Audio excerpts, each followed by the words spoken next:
Pas tout à fait exact quand on parle peu de la famille, parce que en réalité, elle reste en ligne de mire comme un idéal, si j'en juge par le fait que plus les familles politiques sont désunies, plus on parle de rassembler les familles politiques. C'est quelque chose de touchant, non?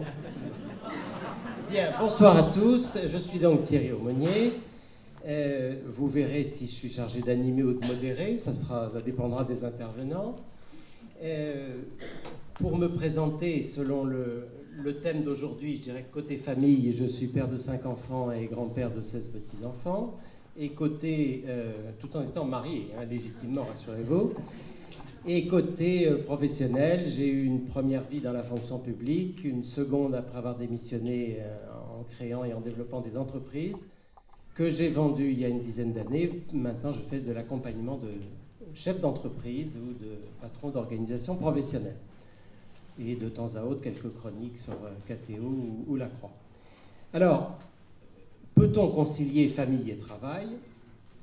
C'est le type même du faux problème pour lequel je me demande pourquoi vous vous êtes déplacé. Comme si on avait le choix. Comme si on pouvait s'en passer.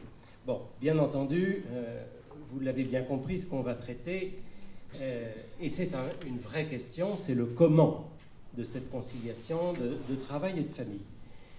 Ça n'est pas évident de traiter le sujet et de le traiter sérieusement, justement, en se demandant comment aboutir à la meilleure conciliation possible. Il y a eu une époque, avant nous bien entendu, tous innocents ici, où le déni était courant alors que le problème se posait. Quand le père disait « Oui, je sais, je travaille trop, je suis jamais là, mais c'est moi qui fais vivre la famille, et c'est le rôle de la mère de famille d'élever les enfants », ce n'était pas forcément une bonne façon de régler le problème. Alors, avant de lancer le débat, je voudrais, sans y perdre de temps, par 3 ou 4 petites touches, montrer la permanence avec laquelle la doctrine sociale de l'Église a touché à ce sujet. La première, sans remonter trop loin, mais on pourrait le faire, c'est à l'occasion du concile avec Gaudium et Spes, quand l'encyclique affirme quelque chose d'à la fois basique et qui n'avait jamais été affirmé dans cette simplicité et cette évidence: le travail est un droit fondamental. Voilà. Et le fait que ce soit le travail qui soit un droit fondamental et pas le revenu est déjà une nouveauté. Avec Jean-Paul II dans Laborem Exercens, il reprend les choses en disant que le travail est nécessaire. Pourquoi? Pour fonder et faire vivre une famille. On est déjà au cœur de notre sujet. Et pour le pape François, il n'y a pas de pire pauvreté matérielle que de ne pas pouvoir gagner son pain et d'être privé de la dignité du travail. Je pense qu'on reviendra sur ces différentes choses. Alors on y reviendra avec nos 4 intervenants. Premier intervenant, Claire Simon. Merci d'être ici et d'être venue. Claire Simon était tout à fait indispensable parce qu'elle est DRH et que traiter de ce sujet-là sans avoir un DRH aurait été quand même un petit peu dommage. En plus, ce qui est particulièrement intéressant, c'est que vous avez exercé ce métier non pas sur la fin de votre vie, après avoir fait autre chose, mais que vous connaissez à fond pour les avoir parcouru toutes les étapes et toutes les facettes de ce métier, qu'aujourd'hui vous exercez dans un groupe de plusieurs milliers de personnes qui est international, multiculturel, ce qui n'est pas sans intérêt, que vous avez une expérience personnelle internationale en Grande-Bretagne, je crois, comme expatrié, et que vous êtes reconnue comme experte dans les organisations, j'allais dire, professionnelles qui sont liées à votre métier, et que comme vous, sans doute, vous avez trop de temps, vous en trouvez un peu pour des activités bénévoles, pour les cadres en recherche d'emploi. Et puis, vous êtes également mère de famille, mariée et mère de 2 enfants. Michel Rollier, il va essayer de nous faire croire qu'il est retraité. C'est peut-être un statut, mais ce n'est pas une fonction, apparemment. Donc, en fait, Michel Rollier, il a eu une carrière surtout financière, au départ, des responsabilités surtout dans le domaine financier. Et puis, il est arrivé en 96 à Michelin où il avait des fonctions qui n'étaient pas seulement financières, qui étaient plus larges que ça. Et dès 2005, il devient associé commandité, c'est-à-dire un des 3 patrons de Michelin. C'est malheureusement très rapidement, trop rapidement, à la mort d'Édouard Michelin, il prend la tête du groupe qu'il gardera jusqu'en 2012. Alors, j'ironisais un peu sur le fait qu'il n'est pas un vrai retraité, il a toutes sortes de responsabilités dans le monde professionnel, aussi bien professionnel au sens large du terme que dans des entreprises où il préside le conseil d'administration ou de surveillance. Et puis, s'il lui reste un peu de temps, après avoir été père de 3 filles, il est forcément grand-père de, je ne sais pas, 6, 7, 8 petits-enfants. Et on sait à quel point ça laisse peu de temps. Joseph Touvenel, vous êtes grand-père aussi? Trop jeune. Père de 2 enfants. Joseph Touvenel est le vice-président de la CFTC. Donc les AFC ont veillé à ce que face au grand capital, il y ait également les syndicats les plus extrémistes. J'espère que ça donnera lieu à un débat très accrocheur, n'est-ce pas? Il est membre du Conseil économique et social et, je dois le dire tout de suite, c'est le contraire d'un apparatchik syndical. Enfin, il y en a très peu, bien sûr, mais enfin, vous êtes le contraire. Il a commencé à travailler à 16 ans comme manœuvre. Comme il trouvait sans doute que c'était trop facile, il a choisi les parachutistes pour son service militaire et après il a été ouvrier plusieurs années, ouvrier de nettoyage, qui ne doit pas être un métier spécialement reposant. Ça ne nous a pas empêché de faire carrière, tout en étant en militant, puisque vous avez fini comme responsable des souscriptions-attributions dans une société de bourse, membre d'autorité de tutelle des marchés financiers en France, notamment le Conseil des marchés financiers et d'autres. Et puis vous aussi, et c'est une constante des quatre intervenants, vous avez une dimension internationale, des engagements au Centre européen des travailleurs, à la Confédération syndicale internationale et à la Confédération européenne des syndicats. Voilà. Et puis vous aussi, vous ne savez pas très bien quoi faire de vos journées, donc vous faites de l'accueil de rue des sans-abri et de temps en temps des missions humanitaires à l'étranger, de préférence dans des pays en guerre, c'est quand même plus intéressant. Olivier Faura, vous n'avez pas 50 ans. C'est dire à quel point vous êtes jeune. Oui, je sais, ça va venir. Et vous êtes lyonnais. Personne n'est parfait, mais... Ça dépend dans quel sens. Comme nous sommes dans une assemblée générale d'AFC, vous n'aurez pas de mal ici à avoir raison contre un sale Parisien. Je suis Rhône-Alpes-Auvergne. Auvergne-Rhône-Alpes. Oui, les Rhône-Alpins sont très polis, ils ont fait passer l'Auvergne d'abord. Bon, vous aussi, vous connaissez à la fois l'étranger riche, les États-Unis, l'étranger moins riche, les pays de l'Est. Et vous avez en fait beaucoup mélangé votre carrière entre la création d'entreprises, la direction de petites entreprises, de conseils, et puis la grande entreprise, soit comme client, soit même en y rentrant. Donc vous connaissez bien les 2 facettes et la question des relations entre les deux, ce qui ne sera pas inutile pour notre sujet. Et puis vous avez tenté la grande aventure il y a 1 an en rachetant Patriarcat. Patriarcat, il y a peut-être des clients ici, donc je l'explique tout de suite, c'est pour aider au développement immobilier des entreprises industrielles dans tous les aspects de ce problème. Et c'est une quarantaine de collaborateurs, je pense, et 25 millions de chiffre d'affaires. Voilà. Alors, comme mise en bouche, je vous propose, peut-être pas à Michel Rollier, parce qu'il est dans une situation un peu particulière maintenant, mais au moins les trois autres, de nous dire, Olivier Faura, vous allez commencer, vous avez l'impression, vous, de concilier travail et famille? Alors, je vais déjà préciser que je suis père de 4 enfants. Excusez-moi, j'ai oublié de le dire. Ce qui place le contexte. J'ai des jumeaux de 11 ans, 2 filles de 16 et 18 ans. Donc j'ai une belle fourchette. Ma femme travaille et est directrice communication. Elle ne s'est jamais arrêtée, même avec les 4 enfants. Je vais aller un peu plus loin, parce que concilier famille et travail, oui, mais également concilier vie personnelle, prendre du temps pour soi, et vie de couple, ce qui est un peu différent de la notion purement de famille.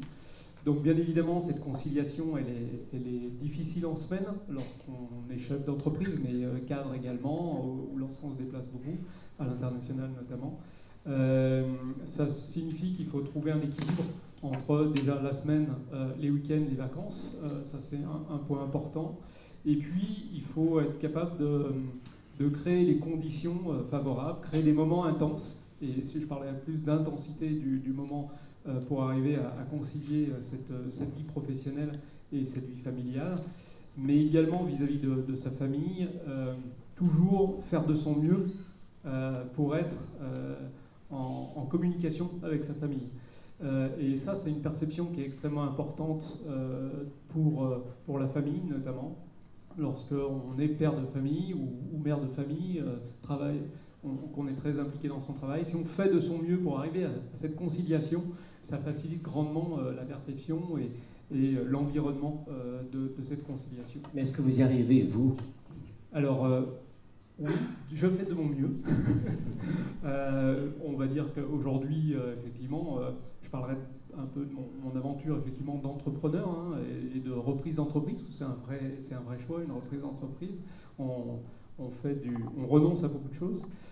Donc j'arrive effectivement par l'intensité des moments que je peux avoir avec ma famille. Je crée ces moments intenses. Les moyens, les nouvelles technologies facilitent également les échanges. On est plus en communication spontanée aussi avec ses familles, donc ça permet de compenser ces moments d'absence. Et puis également, il est extrêmement important finalement d'être attentif au message de sa famille, à la communication, pour être capable à un moment de décrocher. Oui. Ça m'est arrivé plusieurs fois, d'être alerté par mes enfants. J'ai une fille qui a traversé une période d'adolescence très intense, on va dire, et elle m'a alerté et j'ai déjà annulé des déplacements, des réunions pour être présent auprès d'elle dans certains conflits qu'elle pouvait avoir pendant sa scolarité notamment. Et ça, je pense que c'est fondamental parce qu'on crée cette relation de confiance entre la famille et le père ou la mère de famille au travail. Parce qu'on est disponible et on sait se rendre disponible et on sait mettre parfois, pas uniquement au premier plan son travail, mais également sa famille. Il y a des priorités et de temps en temps vous arbitrez les priorités. Mais quand vous parlez d'intensité des moments de travail, c'est quoi l'intensité d'un moment passé dans sa famille? Alors l'intensité, ça va être d'être présent à 200%. Présent 200%. Mais comment on fait? Ça peut aider tout le monde. Hein. Alors, moi, je me le disais aussi quand j'étais chef d'entreprise, mais je n'étais pas tellement convaincu de ce que je disais.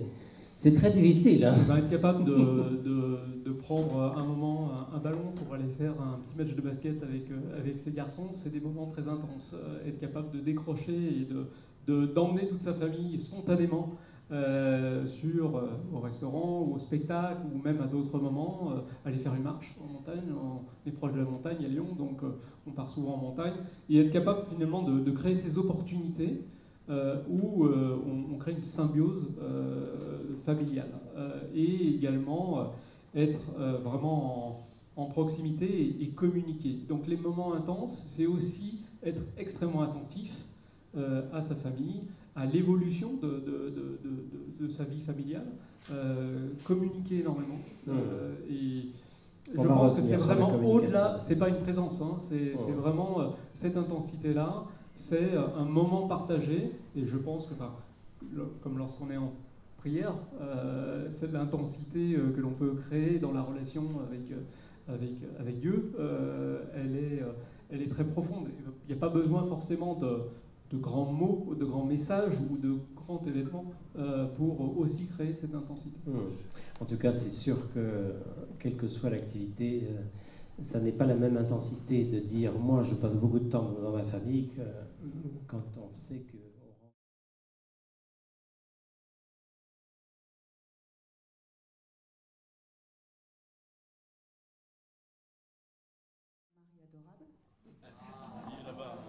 Vous savez, ici, c'est pas un signe de reconnaissance. Il dit rien. pic du nez, qui a aussi peu d'activité que moi, puisqu'il est directeur des systèmes d'information dans un grand groupe hospitalier. Et nous avons que 2 enfants, ce qui est déjà plus facile que 4, ça fait la moitié, hein, si mes calculs mathématiques sont bons. L'aîné a 25 ans et vit à Londres, donc nous nous voyons que très peu, mais WhatsApp fonctionne à 100%. Et la fille part le 1er avril pour 6 mois à Munich pour finir ses études et revenir elle aussi trilingue. Donc c'est l'avantage aujourd'hui de parler 3 langues. Donc comment on concilie? Alors j'ai une double casquette de DRH et de seule femme du plateau.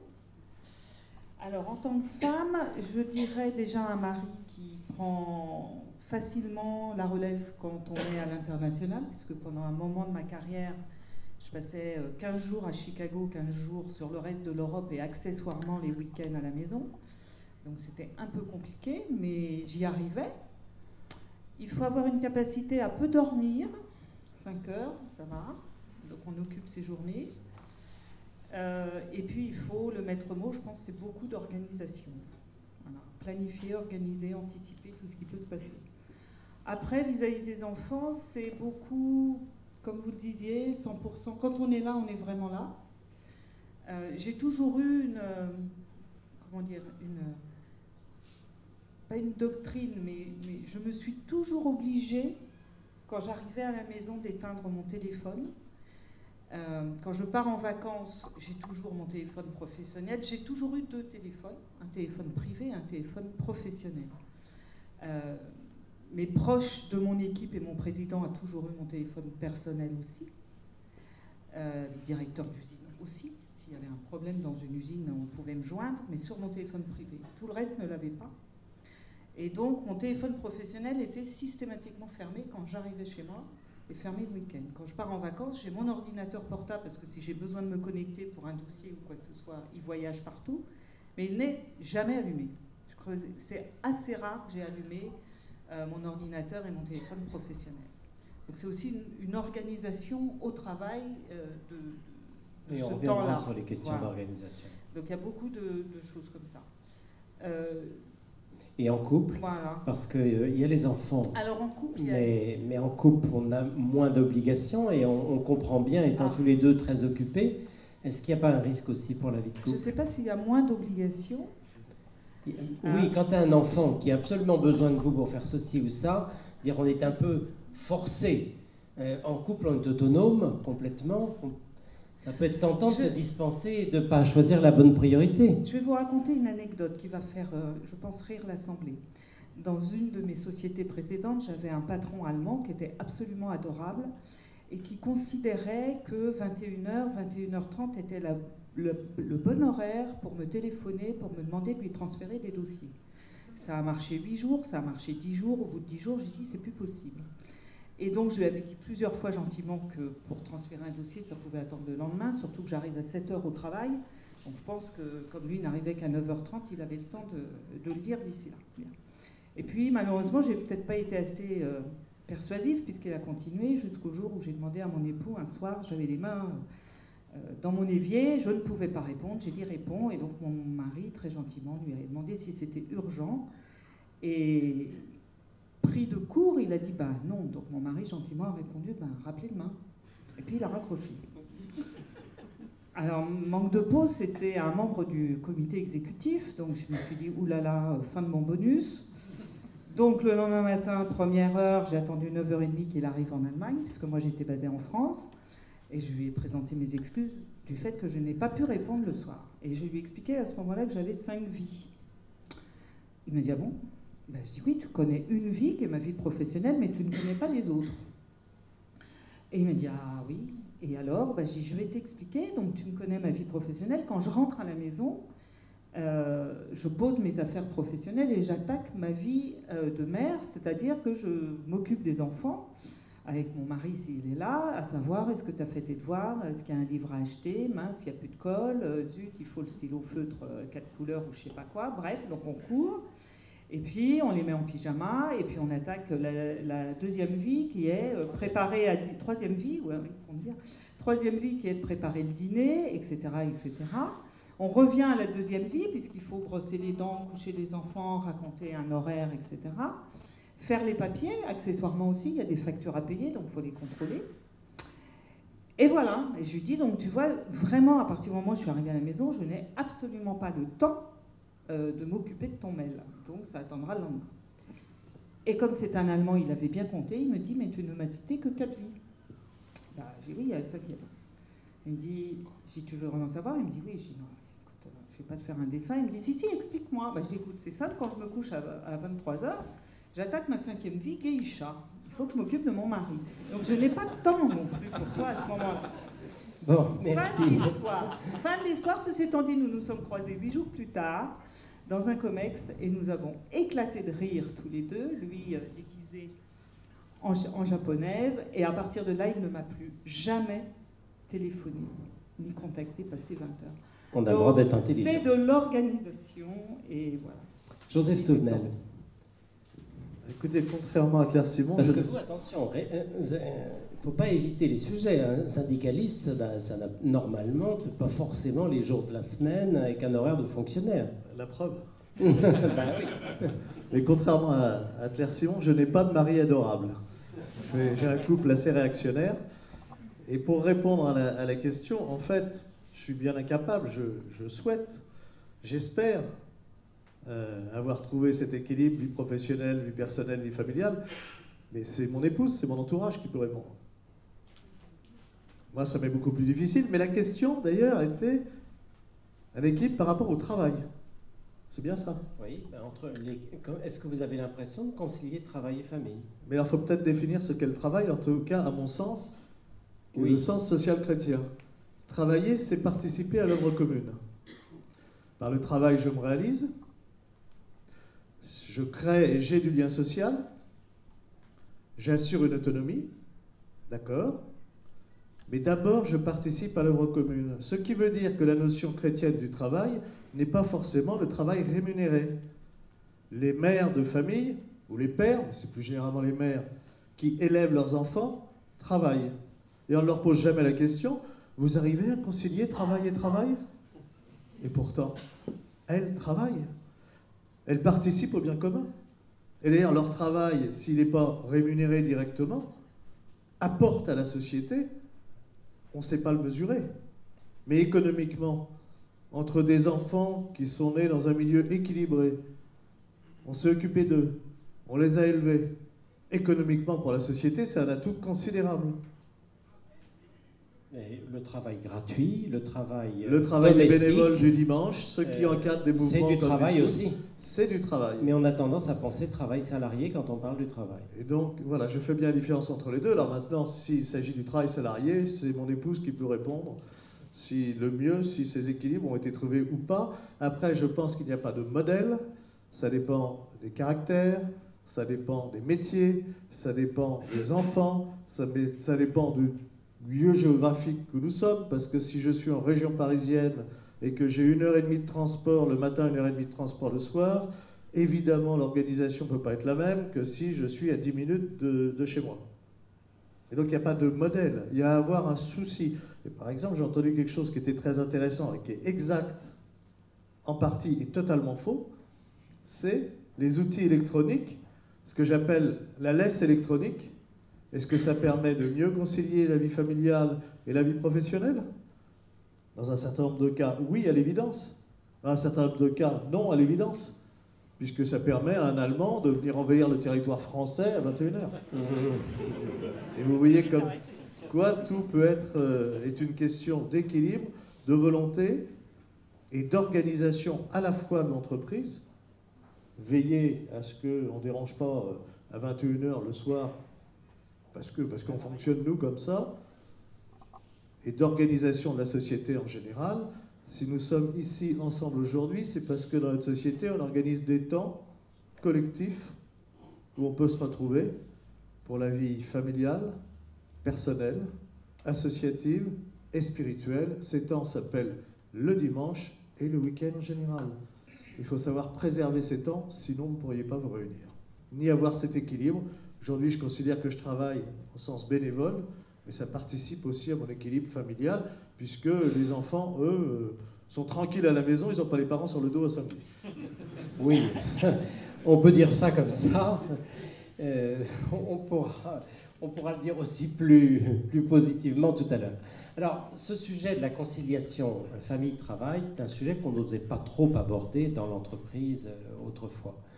On fallait se débrouiller. C'était chacun, c'est ton problème. Ça n'est pas le problème de l'entreprise. Maintenant, les salariés hésitent moins à poser la question.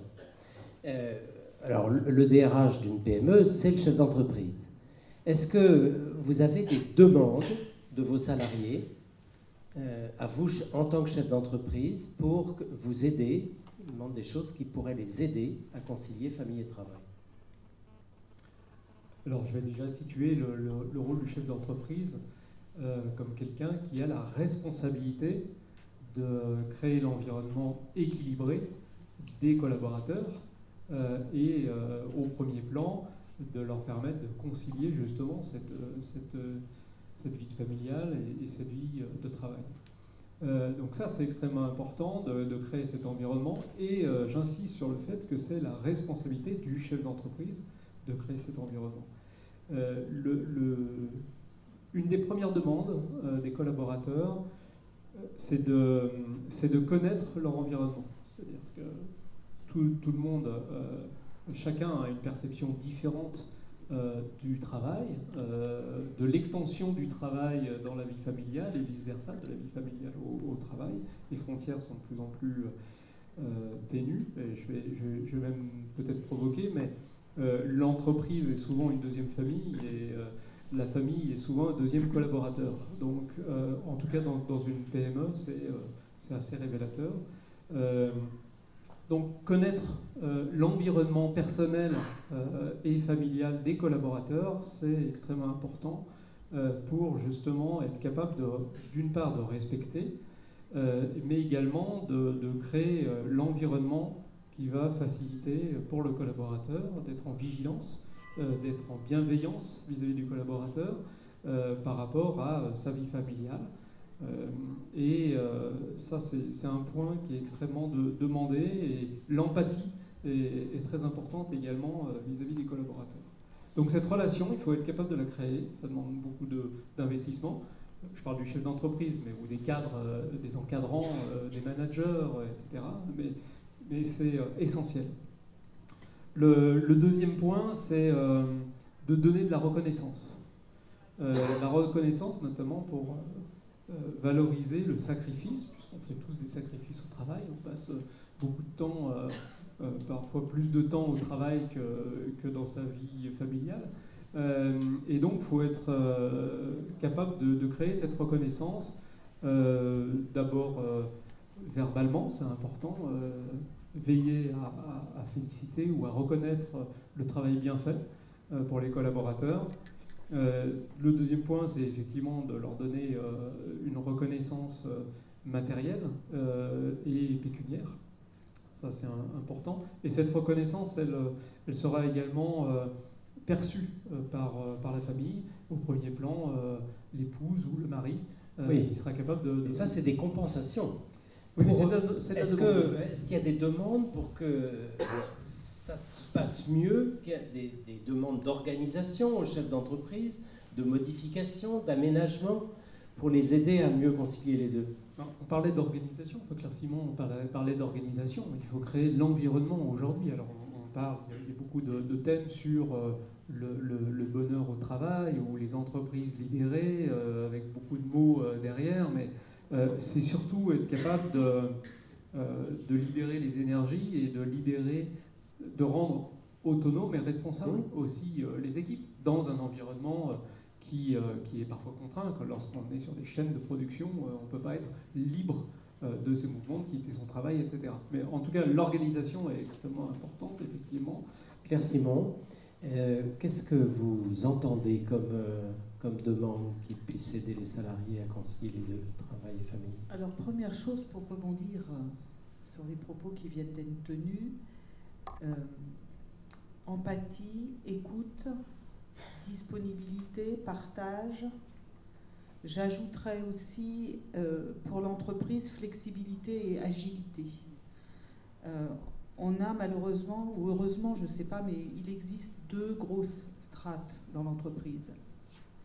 Les managers, et j'y mettrai aussi parfois des administratifs, qui ont une flexibilité d'horaire beaucoup plus grande que l'ouvrier derrière sa machine, qui doit malheureusement être au poste, parce que quand on lance la coulée de 40 tonnes, il doit être derrière la machine pour que ça se passe bien et que ça n'implose pas. Et chose bizarre, quand un des ouvriers a un vrai souci familial, l'équipe est là. L'équipe répond présent. Ils s'organisent entre eux pour changer leurs horaires, se moduler dans leur rotation de 5-8, 4-8, 3-8, etc., pour permettre à la personne d'être auprès de sa famille dans un moment difficile. Ça, je l'ai observé pendant plus de 25 ans dans l'industrie. Il y a toujours une solution. Après, en tant que dirigeante RH, ma responsabilité est plus de dire comment je peux permettre à mon entreprise de délivrer ce qu'elle doit délivrer, mais aussi donner de la flexibilité ou de l'écoute en fonction des besoins des salariés. Bizarrement, les salariés, d'une façon générale, n'abusent pas de ces situations. Ils n'en profitent pas. S'ils ont besoin, ils viennent voir, ils expriment, soit auprès de leur encadrant direct, soit auprès des RH de site, ou du DRH quand ça monte parfois jusqu'à mon niveau pour des cas lourds. Et il y a toujours une solution qui est trouvée. Toujours eu une solution de trouver. Après, c'est aussi la volonté du dirigeant d'accepter cette flexibilité, cette agilité dans l'entreprise. Ça peut être, pour certains, la voiture qui tombe en panne est aussi dramatique qu'un enfant gravement malade à l'hôpital dont on ne sait l'issue de vie. Donc chacun met son relatif à son niveau. Si j'ai pas de voiture, je ne peux plus venir travailler et je ne peux plus ramener mon argent pour nourrir ma famille. Donc j'ai besoin de ma voiture. J'ai été confrontée en tant que DRH à des demandes parfois. On pense souvent il y a un problème avec les enfants, etc.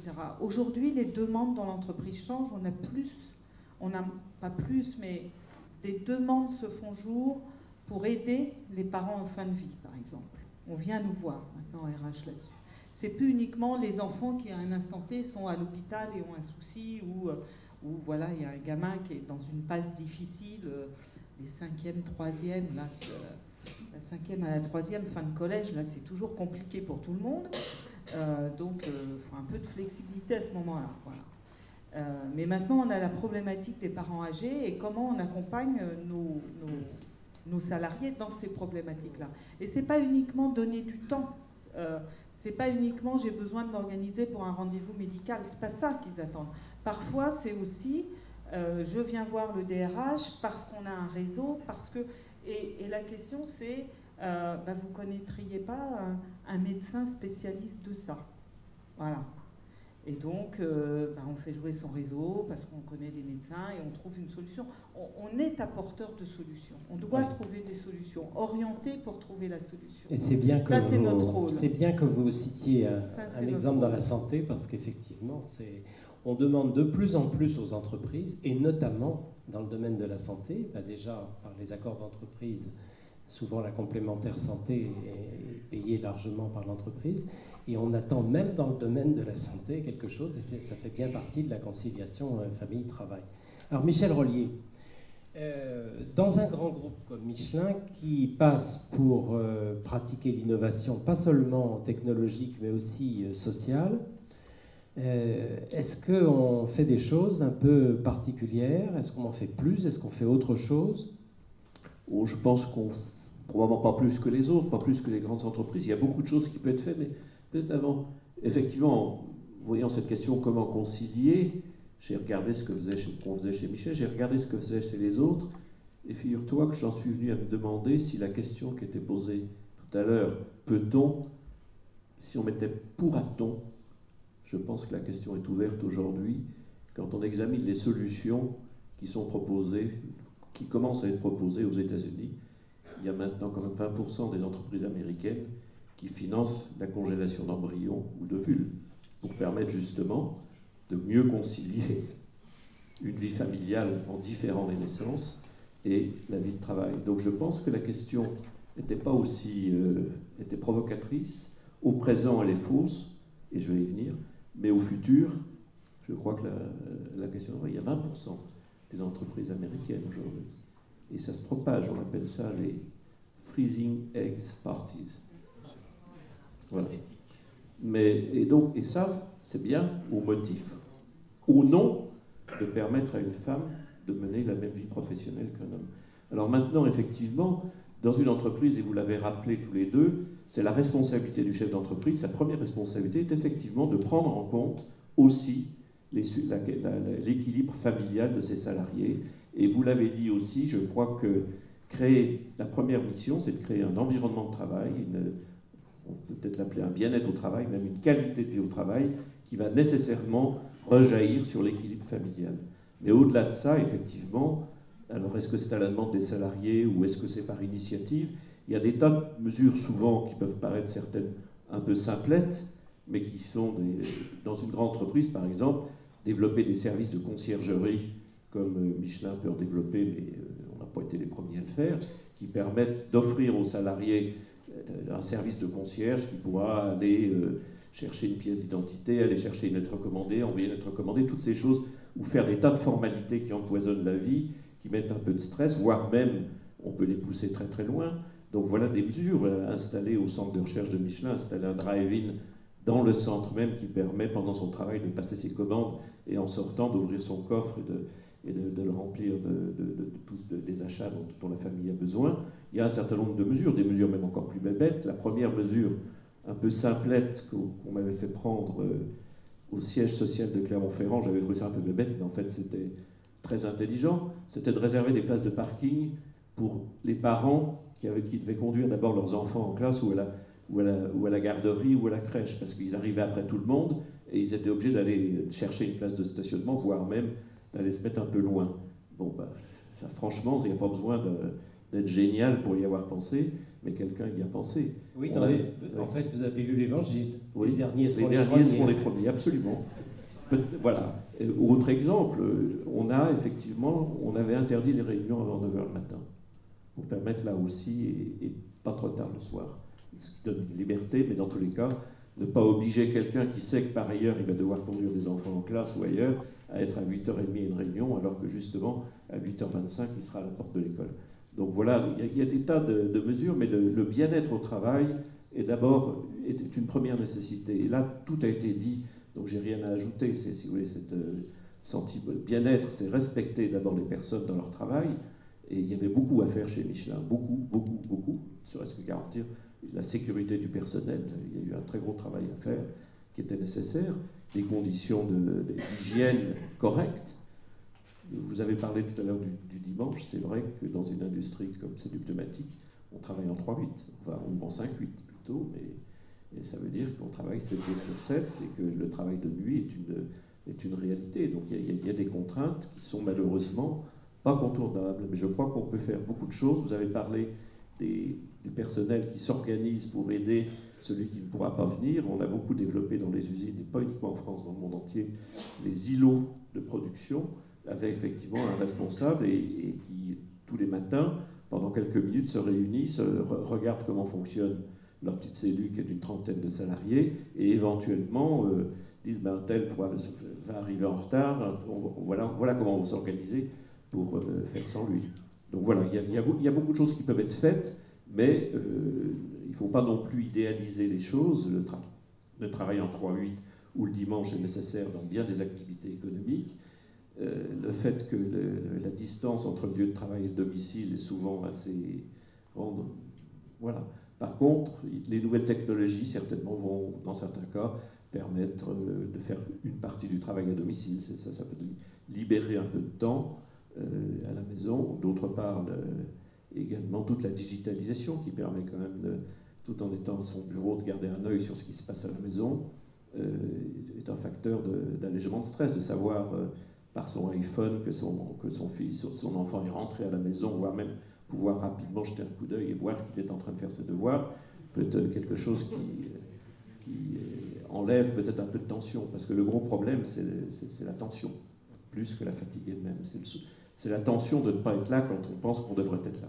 Le stress. Le stress. Et quand tu parles de ce que fait Michelin, est-ce que c'est une politique délibérée, un peu systématique du groupe partout dans ses implantations, ou est-ce qu'il y a des situations très différentes selon les pays? Alors, il y a une volonté générale, c'est ça qu'on a développé, d'essayer. Alors ensuite, chaque pays le fait avec sa propre culture. Ça, je crois il faudrait surtout pas dire en France on fait comme ça, il faut faire pareil aux États-Unis ou au Brésil. Il y a partout ce souci de faciliter la vie des salariés. Et là, ce qui est homogène partout dans le monde, c'est quand même travailler à ce qu'il y ait un environnement de travail correct, soyons pas trop ambitieux, mais au moins correct, une sécurité assurée, des conditions d'ergonomie les moins mauvaises possibles, et si possible, ce que j'appelle la qualité de vie au travail, qui se distingue un peu du bien-être au travail, parce qu'il incorpore justement les valeurs que vous évoquiez tout à l'heure, le sentiment de participer à une œuvre commune qui a de l'intérêt et qui est reconnue. Voilà, donc ça, on essaye que ce soit partout pareil. Les cultures font que c'est pas forcément facile d'implanter ça en Chine et même en France. C'est plus facile dans certains autres pays. Oui, on voit bien qu'il y a des choses qui sont plus faciles à faire au niveau, ne serait-ce qu'à cause des économies d'échelle d'un grand groupe, d'une grande entreprise. Mais il y a aussi beaucoup de choses qui peuvent être faites pour des petites entreprises quand elles sont regroupées dans un pôle d'activité, ce qui n'est pas forcément malheureusement le cas de tout le monde à ce point de vue. Mais en tout cas, il y a quelque chose que tout le monde peut faire. C'est le mot que vous avez cité, bien que Claire Simon ne représente pas une PME, c'est le mot d'agilité qui d'ailleurs devient très à la mode dans le management des entreprises, de flexibilité, de souplesse. En réalité, qu'est-ce que ça veut dire, ces trois mots? Ça veut dire qu'au lieu de dire « c'est comme ça, je ne veux voir qu'une seule tête », on écoute les gens et on essaye, dans la mesure où c'est possible, de s'adapter à une demande. C'est donc plus un état d'esprit, finalement, qui crée la solution, parce que le mieux à même de savoir ce qui pourrait l'aider sans transformer l'entreprise, c'est l'intéressé. Et généralement, quand il vient faire une demande, il a la solution. Pas toujours possible, mais il a souvent des solutions qui ne sont pas forcément les plus mauvaises. Alors, est-ce que dans un syndicat comme la CFTC, on réfléchit à ces sujets-là? Ah non, vous savez bien que dans un syndicat, on ne réfléchit pas, on conteste. Oui, mais ça nous arrive parfois. Mais il faut bien une base à l'anarchie quand même. Parfois, justement, c'est là où vous êtes un vieux réactionnaire, si je commence à mettre une base à l'anarchie. Vous aussi, pareil. Oui. Parfois, il nous arrive de réfléchir, effectivement. Bon. Y compris sur ces sujets. Et d'ailleurs, on a réfléchi sur ce qu'était l'entreprise, parce que le sujet, c'était le travail et l'entreprise. Il faut peut-être aussi définir ce qu'est l'entreprise. Il faut savoir sur quel biais. D'abord, définition légale, je n'en ai pas, parce qu'elle n'existe pas. Il y a différents types d'entreprises. Mais ce qu'on peut voir, c'est que l'entreprise, on peut la considérer d'une matière matérialiste, c'est-à-dire le lieu pour faire du profit. Ça peut être une définition. C'est-à-dire ce qu'on retrouve dans un certain nombre de pratiques en France ou dans des pays, les meilleurs sont étant les pays capitalo-communistes comme la Chine. Lieu de profit. Ou alors, la notion sociale chrétienne, l'entreprise est d'abord une communauté humaine qui, si elle est dans le secteur privé, a besoin d'être rentable pour vivre, se développer, fonctionner normalement. Les deux conceptions entraînent des différences essentielles. Et les différences, on les voit là. Qu'est-ce qui a été dit sur les exemples de l'entreprise? À chaque fois, c'est revenu sur l'humain, la reconnaissance du travail, l'écoute. À chaque fois, c'est l'humain. Et c'est toute la différence dans la notion d'entreprise et ce qu'on considère dans une vision matérialiste du monde. L'entreprise est uniquement là pour faire du profit par tous les moyens, les meilleurs, les pires. La manipulation des salariés peut en faire partie. Le bien-être des salariés peut être considéré aussi comme un moyen pour faire plus de profit. Mais c'est une conception aussi de l'entreprise très égoïste, parce que la conception de bien commun et d'abord de communauté humaine fait qu'on se rattache à une histoire, on se rattache à un territoire, et on sait que l'entreprise n'est pas seule, mais elle est interdépendante de la société qui l'entoure. Elle dépend en partie de la société, comme elle influe sur la société. Et c'est tout le débat sur le bien-être, c'est le débat du dimanche. L'exemple que vous donniez, ben oui, mais c'est exactement ce qui est un non-sujet. depuis des décennies en France où on avait bâti un équilibre pour protéger la vie familiale, la vie associative, la vie spirituelle, avec des exceptions de bon sens, notamment dans l'industrie, tout ce qui est à fond continu. Ben, vous avez remarqué que les trains fonctionnent, la sécurité est assurée le dimanche. L'enjeu aujourd'hui, c'est ceux qui veulent faire basculer la société dans un hypermatérialisme et qui broient les hommes, les femmes et les familles. Et quelquefois, ils les broient avec leur consentement. Quand je mets en place des systèmes qui font que mes salariés, salaire moyen d'une caissière dans les grandes surfaces, 800 € par mois. Pourquoi 800 € par mois? Parce que la plupart de ces emplois sont à temps partiel imposés, pas choisis. Il y a les gardes obligatoires, et j'ai rien contre les médecins libéraux, mon père en était un, mon grand-père aussi. Et vous voyez que quand on a la liberté du choix, on fait le choix, évidemment, de la vie familiale, de la vie associative, de la vie spirituelle. Et c'est ça, l'entreprise, comment conçoit-elle sa place dans la société? Alors, quand elle doit travailler, parce qu'elle rend un service qui nous permet le dimanche de profiter d'un certain nombre de choses, je pense au cinéma, je pense, enfin voilà, toutes ces activités culturelles annexes, très bien, mais la responsabilité de l'entreprise aussi, et du politique qui fait les textes et les lois, c'est de veiller à ne pas supprimer ces équilibres que nous avions bâtis d'ailleurs depuis des générations. Donc revenons, pensons entreprise, elle n'est pas unique. Qu'est-ce que l'entreprise? Et c'est ce qui a été très bien montré. C'est d'abord une communauté humaine, et d'ailleurs elle fonctionne mieux avec plus de rentabilité, en tout cas dans la durée. Elle donne des souplesses, justement. Quand on respecte les hommes et les femmes, alors après il n'y a pas de règles non plus. Parce que si je suis, ça a été dit, si je dois avoir des horaires parce que je dois ouvrir un magasin, j'ai des horaires. Si j'ai une production qui doit être faite, j'ai des horaires. Dans d'autres cas, on peut laisser plus libre. Mais enfin, nous qui aimons bien prendre le train, on aime bien que les trains soient à l'heure et donc que le conducteur de train ne choisisse pas lui-même ses horaires. Voilà, il y a toutes les... Et puis, sur la présence, la famille, on parle de l'entreprise, mais il y a les métiers. Je pense à tous ces métiers où des personnes sacrifient, parce que c'est l'intérêt général et c'est la noblesse de leur métier, des temps, notamment leur dimanche, mais pas seulement. Les familles de militaires, comment fait-on pour assurer l'équilibre familial? Pourtant, ils le font d'une autre façon. Parce que les militaires qui sont en mission pendant 2 mois, pendant 3 mois, évidemment, ça pose un problème sur l'organisation de la vie de famille. Et ça, il faut qu'on en ait conscience et qu'on les remercie tous les jours du sacrifice qu'ils font pour nous et pour la nation. Michel Rollier. Vous allez dire une chose très importante sur qu'est-ce qu'une entreprise. Est-ce que c'est une communauté ou est-ce que... Alors je voudrais quand même dire que vous avez raison, la conception chrétienne, mais même la conception de la loi française, du législateur français dit que l'entreprise, qu'on doit rechercher, les dirigeants rechercher le bien de l'entreprise.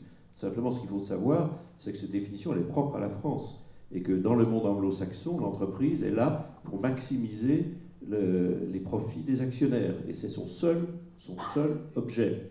Or, il faut savoir également que la moitié des entreprises du CAC 40, que les entreprises du CAC 40 ont 50% de leur capital détenu par des capitaux anglo-saxons, et donc sont quand même aussi sous cette pression. Je crois qu'il faut être très lucide, c'est un bien ou un mal, dans tous les cas, c'est une réalité. Donc ce que je veux dire, c'est que ce concept de l'entreprise avec une seule finalité, qui est le bien des actionnaires, est en train aujourd'hui, qu'on le veuille ou non, et je le regrette comme vous, est en train de se déployer dans le monde entier, y compris en France, puisque disons, le modèle culturel anglo-saxon est dominant aujourd'hui, et on le retrouve bien entendu dans les pays asiatiques aujourd'hui, avec une force encore plus grande. Donc ça, c'est un premier point. Alors, la bonne nouvelle que vous avez esquissée un instant, c'est qu'il y a, Dieu merci, un lien quand même entre la qualité de vie au travail et l'efficacité de l'entreprise, ce qui amène même l'actionnaire anglo-saxon à accepter que vous vous souciez de la qualité de vie au travail, mais encore une fois dans la mesure où c'est bénéfique à l'entreprise.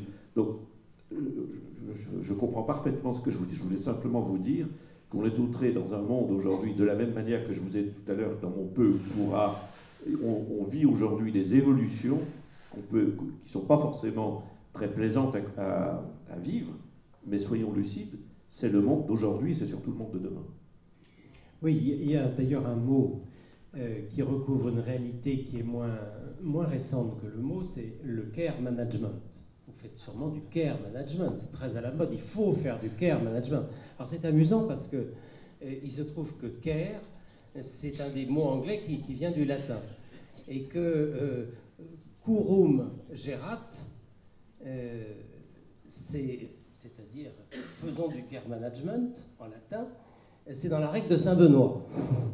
Donc le care management, c'est pas quelque chose de très moderne, mais le fait qu'on parle maintenant de care management, alors qu'il n'y a aucune raison d'attendre les temps actuels pour en faire, c'est quand même le signal d'un souci et d'une prise de conscience.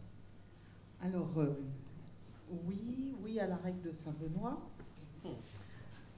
Elle m'amuse beaucoup, cette règle de Saint-Benoît. Je l'aime beaucoup parce que quand les réunions commencent à déraper, je rappelle les 3-8. Et certains me suivent et il y en a quand même beaucoup qui sont largués, donc je suis obligée de rappeler qui est Saint-Benoît. Ça commence en général comme ça. Avant de répondre à votre question du CARE, je vais juste rebondir sur ce qu'a dit M. Rollier tout à l'heure concernant les frozen eggs. Freezing, exact, ouais. Freezing eggs. Donc la congélation des ovocytes. Dans la fin des années 90, j'ai beaucoup travaillé avec un groupe allemand. J'étais à l'époque dans une filiale du CEA et je participais à l'acquisition de ma société par un groupe allemand. Et donc j'ai passé beaucoup de temps sur Berlin. Et mon ami DRH de la société qui nous achetait était venu me voir en me disant « Écoute, on a un sacré problème avec les femmes en Allemagne. Comment ça se passe en France ?» Et je lui ai dit « Vas-y, explique ton problème. » Elle me dit « Écoute, aujourd'hui, quand je recrute, pour être sûr que les femmes soient recrutées, elles amènent des certificats de stérilisation pour confirmer qu'elles n'auront plus jamais d'enfants et de cette façon-là pouvoir grandir au sein de l'entreprise. » Ça m'a fait plutôt froid dans le dos. J'ai dit, on n'en est pas encore là en France, on doit être en retard, Dieu soit loué, pourvu que ça dure. Par chance, nous n'avons jamais basculé là-dedans. Et c'était une réalité à l'époque. Et ça posait des problèmes éthiques à l'entreprise. Mais voilà, les femmes avaient trouvé ce système pour pouvoir être recrutées et pour pouvoir progresser au sein de l'entreprise pour prendre des postes à responsabilité. Le CARE, je pense que, je suis certainement un très mauvais DRH. Parce que pour moi, il est évident, tout ce qui est qualité de vie, attention à l'autre, ça doit être naturel au sein d'une entreprise. C'est-à-dire qu'une entreprise doit être dans une philosophie gagnante-gagnante, donner de l'espace pour que le salarié puisse se réaliser, puisque s'il ne se réalise pas, de toute façon, il ne va pas produire ce qu'il faut à la hauteur qu'on attend pour atteindre les objectifs de l'entreprise. Donc, pour moi, le CARE, c'est une capacité du management, des équipes, des encadrants, d'être à disposition des salariés s'ils ont besoin de parler. Moi, je suis dans cette philosophie-là. J'affiche pas des trucs qualité au travail, la QVT, le CARE. Je mets pas ça. Moi, je crois pas aux mots, je crois aux actes. Oui, et puis, donc, je suis beaucoup plus là-dedans. Donc, quand on vient me voir... malheureusement, quand il y a des drames en entreprise, c'est souvent le DRH du groupe qui est en première ligne.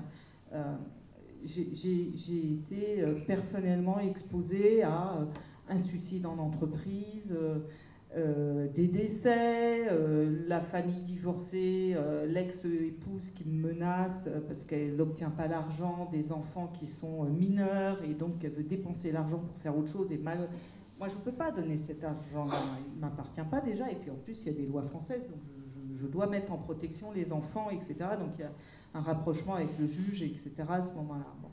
Mais il y a aussi des moments où, même avec les partenaires syndicaux, là je vous touche parce que ça m'amuse, de temps en temps on n'est pas du même côté de la table, mais on rigole bien, on a cette capacité humaine. C'est-à-dire qu'on pilote des plans sociaux, j'en ai fait quand même malheureusement un sacré paquet. Parfois, une fois dans ma carrière, oui, j'ai fait une faute professionnelle, j'ai juste oublié de poster une lettre recommandée d'un licenciement. Oui, je ne l'ai pas fait. Sur mes 200 personnes, il n'est passé que 199 lettres. La 200e n'est jamais partie. Parce que j'avais appris que la personne qui allait recevoir sa lettre était condamnée. Et je me suis dit, je ne peux pas envoyer une lettre de licenciement quand je sais que la personne qui a un cancer va mourir. Tant pis, on garde. Je suis allée voir le patron, j'ai dit, j'ai oublié, il m'a dit, ouais, entre-temps, voilà, la personne est décédée. Mais c'est ça le care. Je veux dire, c'est le côté humain de la chose. C'est pas d'envoyer des lettres parce qu'il faut envoyer des lettres et on en a 200 à envoyer. Il faut envoyer 200 et ça n'aurait rien changé pour cette personne. Mais le care, en fait, voilà, c'est le passage ça. du chef du personnel au directeur des ressources humaines. Voilà. Alors ça dépend. Dans un PSE, moi je suis pas DRH, je suis DRI, je suis directeur des ressources inhumaines parce que je mets 200 personnes à apport, parce que je mets 300 personnes à apport, parce que je participe à la fermeture d'installation. Bien sûr. Et je peux vous dire que côté des RH, c'est compliqué parce qu'on le sait 6 mois à l'avance. Et on a les listes 6 mois à l'avance des gens qui vont partir. Il faut vivre avec ça. Et on croise les salariés tous les jours dans le couloir. Et on se dit, mince, celui-là, il est sur la liste. Mais je crois que ce que vous avez dit donc, tous les trois... Il faut avoir de la distance. Ce que vous avez dit tous les trois, excusez-moi, c'est que justement, ce n'est pas le DRH qui est prié de s'occuper du management. C'est d'abord le chef d'entreprise. Et un DRH ne peut rien si le chef d'entreprise n'est pas dans cet état d'esprit de reconnaissance, de vigilance, de bienveillance vis-à-vis de ses équipes, même si c'est une grande entreprise, et que s'il n'est pas dans cet état d'esprit, effectivement, il n'y a que le DRH qui s'occupe de management et surtout de care management, parce que les managers, eux, ne se sentent pas obligés de s'en occuper tellement, puisque le patron n'y est pas sensible. Et là, j'aimerais interroger Michel Rollier et Olivier Faura. Est-ce que vous considérez qu'un burn-out dans votre entreprise, taille très différente, c'est votre problème? Oui. Enfin, il y a 112 000 salariés, donc c'est difficile, mais je pense que oui, absolument. Et de même, nous aussi, on a eu des suicides, et c'est chaque fois... oui, on considère que c'est vraiment... la responsabilité du chef d'entreprise, tout à fait. Mais cela dit, on cherche à comprendre aussi. Mais oui, un burn-out, alors il faut se méfier parce que les causes sont souvent... il ne faut pas toujours attribuer à l'entreprise. Extérieur en particulier. Souvent très extérieur, mais absolument. De la même manière, d'ailleurs, qu'un accident du travail, c'est un peu de la même manière. Enfin, un accident grave du travail dans une des 70 usines de Michelin dans le monde entier, j'en étais informé dans l'heure. Olivier Faura, qu'est-ce que vous pouvez faire pour... vous y pensez un peu au risque de burn-out? D'abord au vôtre. Oui, ça c'est un fait, d'où l'importance de trouver l'équilibre. Bien évidemment, un chef d'entreprise, et qui plus est dans une petite entreprise, est directement confronté à un mal-être, un problème de ses salariés, et de fait doit se remettre en cause. Le premier point, c'est un échec si on ne l'a pas vu venir. Ça veut dire qu'on n'a pas été vigilant. Je faisais référence tout à l'heure à cette vigilance, à ce besoin de communication qui doit transparaître dans les grands groupes. C'est au niveau du management. L'entreprise, enfin c'est ma conception en tout cas, elle est ce que le patron doit, enfin en fait. Donc si l'entreprise elle est humaine, attentionnée, elle l'est rarement si le patron n'est pas dans cette conception. Ça c'est évident. Donc la responsabilité du patron, elle est transverse, elle est linéaire, elle est descendante, montante, voilà. Et le patron doit se mettre à la disposition de ses collaborateurs pour créer un environnement favorable. Donc bien évidemment, il faut être extrêmement vigilant au burn-out, il faut être capable effectivement de gérer l'organisation, d'être très attentif, de créer beaucoup d'échanges avec ses collaborateurs.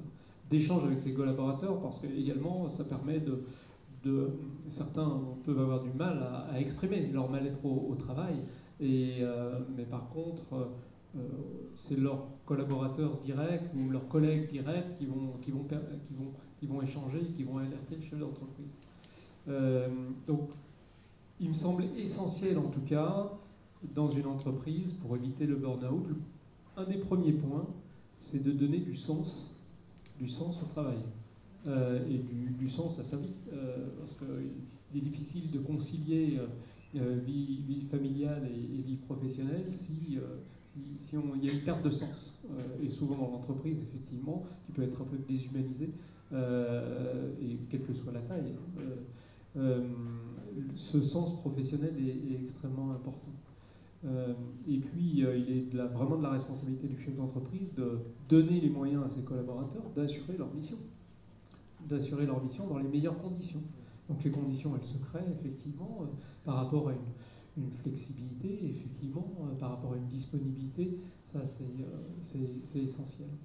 Et puis de créer ces éléments aussi de reconnaissance, donner du sens, donner de la reconnaissance et donner de la disponibilité. C'est parfois des moments très difficiles vécus avec des collaborateurs sont source finalement de renouveau et d'intenses échanges et de reconnaissance aussi dans l'autre sens. Enfin, le chef d'entreprise est payé en retour lorsqu'effectivement ses collaborateurs sont épanouis au travail, sont épanouis dans la vie familiale. Ça, avant de rebondir sur ce que vous venez de dire sur le sens du travail, je crois que c'est quelque chose que vous avez chacun dit tous les quatre à votre façon. On est en train quand même de se rendre compte qu'il n'y a non seulement il n'y a pas d'incompatibilité entre épanouissement personnel et performance collective, mais que le secret de la performance est probablement l'épanouissement individuel et que les deux vont de pair et que c'est en sachant marier les deux qu'on progresse dans une entreprise. On n'a pas le choix. Il faut trouver un mariage des deux le plus équilibré possible. Alors, vous évoquez l'importance du sens du travail. Joseph Tonnet, c'est un sujet sur lequel vous avez eu l'occasion de beaucoup réfléchir. C'est un peu au centre de vos responsabilités, même la dignité du travail, le sens du travail. Oui, et Michel Rollier, tout à l'heure, a dit quelque chose de très important. Il a parlé d'œuvre.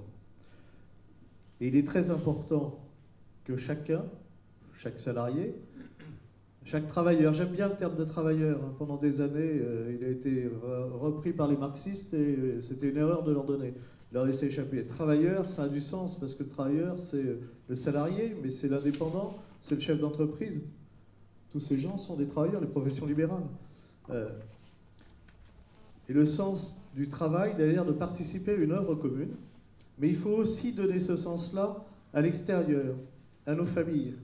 Parce que de temps en temps, il peut y avoir des coups de bourre, il peut y avoir un moment où on va rentrer plus tard, où il y a une nécessité de faire un effort particulier. Si j'ai conscience de participer à une œuvre commune, je le fais évidemment avec plus de cœur, plus facilement. Et si ceux qui sont à l'extérieur, je leur ai expliqué, alors ils le comprennent d'autant mieux. Alors l'œuvre commune, ça peut être quelque chose de particulièrement noble, qui rejaillit quand on discute avec toutes les personnes, que ce soit les ingénieurs, les concepteurs et les ouvriers qui ont fait le viaduc de Millau. C'est une œuvre. Alors évidemment, chacun a la fierté, ils ont participé à l'œuvre, mais y compris dans les tâches de tous les jours. La personne qui sert de la nourriture dans une cantine scolaire, si elle sait qu'elle le fait avec le sourire, ça va mieux, ça calme les enfants, ce qui rend service aux enseignants, c'est plus agréable pour tout le monde. Si elle le fait bien, si elle fait attention à celui-là ou à celui-ci qu'on a pris un peu trop ou qu'on ne prend pas assez, elle participe à une œuvre commune, modestement. Et il faut qu'on retrouve aussi ce sens, et c'est ça le sens du travail. C'est de participer à une œuvre commune, quelle que soit la tâche. Vous avez dit au départ que j'ai été pendant 2 ans homme de ménage. C'est-à-dire que je passais dans les entreprises, tôt le matin, tard le soir, à vider les poubelles, nettoyer les toilettes. Mais je participais aussi à une œuvre commune. C'est-à-dire que le fait que les lieux soient propres, plus agréables, c'était mieux pour l'ensemble de la société. Puis ça permettait de saluer aussi le gardien. Il faut retrouver ce sens, qui est également le sens de l'humain, qui est important, qui est essentiel. Et puis, évidemment, n'oublions pas le salaire, la rémunération. Ça a l'air d'être un gros mot en France. on n'ose pas parler salaire. Si, quand ce Très sont des peu. petits... Ou alors si. c'est une revendication permanente, mais essayons de voir si nous rémunérons correctement les services que nous demandons ou les objets que nous achetons, nous, en tant que consommateurs. Derrière, il y a des salaires. Quand je prends le RER de Maison-Alfort pour aller à Charles de Gaulle, et que je vois que mon prix du billet de RER est quasiment aussi élevé que certains vols Paris-Marrakech, je me dis qu'il y a un problème. Comment sont rémunérées les personnes qui travaillent sur ces compagnies un peu exotiques? Quand moi, consommateur, je ne fais pas l'effort du juste prix et du juste salaire, et pourtant, ce n'est pas nouveau, saint Thomas d'Aquin, nous sommes en plein Moyen-Âge, chacun doit pouvoir, par son labeur, vivre dignement, lui et sa famille, et épargner. 12e siècle. Est-ce qu'aujourd'hui, chacun, par son labeur, peut vivre dignement, lui, sa famille, et épargner? Et derrière, il ajoutait le juste prix, en disant d'ailleurs que ce n'est pas un prix fixé. Il expliquait déjà qu'il y avait une liberté normale pour la fixation du prix, mais qu'il y avait des bornes. Il y en avait 2 grandes bornes. La première, il prenait un exemple en disant ce n'est pas parce que quelqu'un meurt de soif et que j'ai de l'eau que je peux lui vendre à n'importe quel prix. Et la deuxième, il disait, c'est est-ce que quand j'achète quelque chose, je rémunère justement celui qui l'a fabriqué? Je crois qu'on n'a pas fait mieux depuis, c'est pas la peine de théoriser dans tous les sens. Revenons à ces fondamentaux et on se reposera sur la dignité du travailleur et le sens du travail sans aucune difficulté. Et vous pouvez aller jusqu'à la conséquence sur la famille, parce que je pense que si le travail, aussi bien professionnel du conjoint que le travail domestique des conjoints, n'est pas reconnu dans la famille pour sa valeur, la famille s'effrite. Vous avez raison, c'est pour ça qu'au départ j'indiquais la notion de travail social chrétienne, y compris le travail revenu, et je vais faire sur un débat actuel sur le revenu universel. Je considère que c'est une erreur fondamentale. La valeur travail est essentielle. Vous ne voterez pas pour Benoît Hamon, alors. Je comprends que la société fasse une aide aux plus pauvres, bien sûr. Mais la reconnaissance de la dignité de chacun, c'est de dire à chacun, si on te donne quelque chose, s'il y a un effort de la société, d'abord tu dois toi aussi faire un effort. Et cet effort s'appelle un travail. Ce travail, ça peut être aller en formation. Mais c'est aussi la reconnaissance de la dignité de l'autre. Et par contre, si on veut aller dans le sens de ce revenu qui ne serait plus universel, regardons des secteurs qui servent à l'économie. Et donc les parents qui élèvent leurs enfants, alors oui, peut-être que là, il y a quelque chose du style salaire maternel ou salaire parental à mettre en place, parce que il y a pour la société, économiquement, ça fait moins de crèches, hein, on le comprend très vite, mais les crèches, ça coûte. Mais économiquement, il y a un bénéfice, mais élever des enfants qui se sentent en sécurité parce qu'ils ont un cadre familial, mais c'est un investissement pour l'avenir, alors là qu'on ne peut pas chiffrer, parce qu'il déborde bien tout le chiffrage, mais c'est essentiel. Le revenu universel, c'est le renoncement au travail. C'est un renoncement, c'est absolument pervers. C'est de dire, mais les ultralibéraux au 19e siècle, je crois que c'est Adam Smith, hein, il expliquait très bien, allez, il y a une marge de la société, on ne peut rien en faire. On leur donne de quoi survivre, ils iront picoler au bar, ils iront se saouler et ils nous embêteront pas. On est exactement là. C'est refuser de reconnaître que chacun est capable d'apporter au bien commun. Les locaux de la CFTC à Paris, en dessous, il y a un CAT. Un CAT, c'est un endroit où travaillent des personnes handicapées. C'est chic.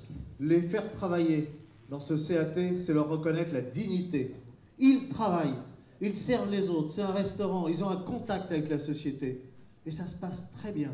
Et on voit en quelques mois comment ils évoluent, comment ils prennent confiance. Alors moi, je suis d'accord pour payer peut-être un peu plus cher quelque chose qui permette à chacun d'avoir la dignité du travail. Et en plus, vous avez parfaitement raison, et je pense qu'à l'heure de la robotisation, il n'y a pas besoin d'être syndicaliste pour tenir au mot de travailleur. Je pense qu'il va falloir le remettre à la mode. Parce qu'un robot, il produit, Mais c'est le travailleur qui met de lui-même dans ce qu'il accomplit. Le robot, il ne met rien de lui-même. Il n'est pas de lui-même, d'ailleurs. Il ne vit pas de lui-même. Alors, Claire Simon, là, bon, il y a eu beaucoup de progrès. Il y a des choses qui ont été faites pour la place de la femme, qui est directement concernée, plus encore que l'homme, il faut bien le dire, en tout cas dans notre société, par cette difficulté de conciliation entre famille et travail. Il reste beaucoup de chemin à faire. Je ne suis pas convaincue qu'on ait beaucoup évolué depuis 30 ans, enfin de mon petit âge. J'ai commencé ma carrière, j'ai commencé dans un grand groupe anglais de distribution, où les 3/4 des femmes étaient salariés temps partiel avec des salaires de misère, ce qui m'avait profondément choqué, mais c'était un groupe extrêmement tourné vers l'humain, puisqu'il mettait à disposition un gynécologue gratuitement pour ces femmes. Et ces femmes avaient le droit, en payant l'équivalent, ça serait aujourd'hui de même pas 5 €, coupe, shampoing, brushing, ce qui leur permettait d'être toujours impeccables quand elles rentraient en surface de vente. Donc elles étaient fières d'être propres, bien peignées et médicalement suivies, ce qui était très avant-gardiste dans les années 85. En tant que femme, après j'ai vite rejoint l'industrie et j'ai toujours été la seule femme, d'abord dans les comités de direction d'usine, puis dans les comités de BU, puis dans les comités de groupe. Bref, je suis toujours la seule femme, donc je ne grandis que dans des univers masculins. Ils sont gentils, enfin les hommes sont gentils. J'aime bien cuisiner, donc ils ont des cookies de temps en temps. Je fais des petits sablés, voilà. Et certains prennent conscience que comme j'aime pas le café, ils m'offriront bien une tasse de thé, mais pour une tasse de thé, il faut des sachets, donc là, il faut déjà attendre 3 ans, et l'eau chaude arrive en général 2 ans plus tard. Voilà, ça c'est à peu près la rapidité des comités de direction masculins dans lesquels j'ai grandi, mais ça m'amuse, donc je m'amuse beaucoup. Et j'aime beaucoup ces hommes-là, donc j'en joue aussi et j'en profite, voilà. C'est déjà pas mal. Oui. C'est déjà pas mal. Voilà. Maintenant, est-ce que je sais pas, les femmes, je pense qu'on apporte un autre regard dans l'entreprise. Je pense qu'on a parlé beaucoup de choses, de bienveillance. Je crois que le premier mot, pour moi, qui est clé, c'est le respect. S'il n'y a pas ça sous quelque forme que ce soit, le respect du travail, le respect du temps donné, le respect de l'attention à l'autre, le respect de soi-même, le respect de l'acceptance de la différence. Vous parliez du travail handicapé. Dans une de mes entreprises précédentes, on sortait d'un très très gros plan social, où on a fermé malheureusement des sites et des fonderies, donc c'est assez lourd. Et il nous fallait un projet commun pour redynamiser l'entreprise, refédérer la famille de cette entreprise, nous redonner un sens à nous, ensemble, pour pouvoir repartir. Quel projet pouvait fédérer tout le monde sans qu'aucun ne puisse s'y opposer? On a appelé ce projet VIA, vers l'intégration adaptée. On a été une des premières usines en France de transformation de métal et nous avons embauché jusqu'à plus de 14% de travailleurs handicapés. Comme quoi c'est possible, c'est juste une question de volonté. On a repensé tous nos systèmes d'organisation pour des gens qui malheureusement n'ont plus de pieds ou plus de mains. C'est juste une question d'adaptation, de réfléchir, de faire passer un ergonome, de travailler, de se mettre en travail avec les syndicats. C'est plus facile sur le handicap physique que sur le handicap psychique. Psychique aussi, on a ouvertement déclaré que le handicap était acceptable dans notre entreprise et que ça participait à d'autres regards et d'autres modes de travail. En déclarant ça, nous avons eu la surprise d'avoir plusieurs personnes, presque une dizaine de personnes sur nos 4 sites français, qui spontanément sont venus se présenter comme travailleurs handicapés, qui ne s'étaient pas fait reconnaître travailleurs handicapés car elles avaient peur d'être licenciées. Et donc j'avais dans mon comité de direction France un directeur commercial qui trouvait que sa secrétaire était vraiment pas très bonne, Je me disais, pourtant, moi, quand je lui parle, j'ai jamais de problème, elle me répond, elle écrit un français impeccable, elle tape pas des mails SMS, hein, donc déjà, on a beaucoup de chance. Je comprends pas pourquoi ils s'entendent pas. Voilà. On parlait de l'organisation tout à l'heure. Quand j'ai un directeur, quand je crée un binôme d'un directeur avec sa secrétaire, au fil du temps, ils ont un questionnaire d'une quinzaine de questions. C'est comment ils vont s'ajuster en tant que couple dans l'organisation pour pouvoir fonctionner. Parce qu'il y a le couple avec la famille, mais il y a le couple du dirigeant avec sa secrétaire. Et on n'y prend pas souvent soin de ce couple-là. Et il est clé pour que l'organisation fonctionne. Jusqu'où j'accepte, moi, dirigeant, d'être dérangé. Par exemple, mes présidents, ils attendent. La seule personne qui a la possibilité de me déranger à n'importe quel moment de la journée, c'est mon mari et mes enfants. Le reste attend. Donc, c'est révolutionnaire. Hein. Mon président, il reste à la porte. Il attend. Je l'aime beaucoup. Je me dépêche pour répondre à sa question, bien entendu. Mais quand même, voilà, pour pouvoir m'organiser. Et donc, l'intégration adaptée, on l'a fait. Femme au travail, moi, je ne vois pas de différence entre un homme et une femme. Malheureusement, ça se ressent quand même au quotidien. Il y a quand même des différences de traitement. Ça s'estompe. Je pense que voilà, les hommes gentiment participent aussi aux tâches ménagères et donc les femmes arrivent aussi à se créer une place. Je suis membre d'un conseil d'administration. Il y a pas peu de femmes. Voilà. Votre conclusion mais est ça quand même... grandit. Enfin, moi j'y crois. Donc, votre conclusion est plus de temps. est faut plus donner du temps au temps. Et plus optimiste que votre introduction. Il faut donner du temps au temps, je crois. Merci. Voilà. Olivier Faura et Michel Rollier, j'aimerais revenir sur quelque chose que Olivier Faura a évoqué au début, brièvement, et qui ne me paraît pas si évident. J'ai cru comprendre que vous pensiez que pour équilibrer famille et travail, c'était bien en rentrant chez vous de partager votre journée de travail avec votre famille. On peut avoir le scrupule inverse, se dire justement, pour avoir des moments d'intensité avec ma famille, je ne leur parle jamais de mon travail. Quand je donne cette thèse inverse, je ne suis pas sûr que ça soit la bonne ou la vôtre. Comment est-ce que vous vivez ça? Est-ce que vraiment ça réussit? Est-ce que votre famille est heureuse de partager ça? Ou est-ce que vous avez l'impression quelquefois que vous faites ça plus pour vous que pour eux? Non, je leur ai jamais posé la question s'ils étaient heureux de partager ça avec moi, mais après c'est aussi une question de perception. Lorsqu'on est chef d'entreprise, on est souvent chef d'entreprise 24 heures sur 24, 7 jours sur 7. Et avec les humeurs qui vont avec. Les soucis, ça ne s'arrête jamais. Enfin, les soucis, on part avec. Les joies, on part avec. Les collaborateurs, les clients. Donc, c'est une question de choix. Je ne parle pas toujours de mon travail, de ma journée avec mes enfants, avec ma femme. Eux-mêmes m'interrogent néanmoins. C'est une question de moment. C'est important pour eux d'avoir la perception de ce que je fais, des sacrifices que je fais, au même titre que mes collaborateurs font des sacrifices et doivent être amenés à communiquer avec leur famille. Cette communication, elle facilite quand même grandement la compréhension de vos contraintes. Des contraintes, encore une fois, du tempérament. Voilà, si je m'emporte, peut-être que j'ai une bonne raison, parce que le stress, parce que l'angoisse de perdre un client ou d'avoir des problèmes avec un collaborateur ou un accident de travail sur un chantier. C'est aussi important de créer ce lien entre la famille et le travail.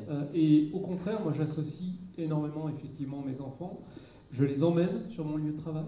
Mes filles maintenant ont grandi, donc dès que j'ai des petites missions à leur confier, au contraire, je les intègre, je les implique. Et de fait, je crée une relation complètement différente avec mes enfants. Michel Rollier.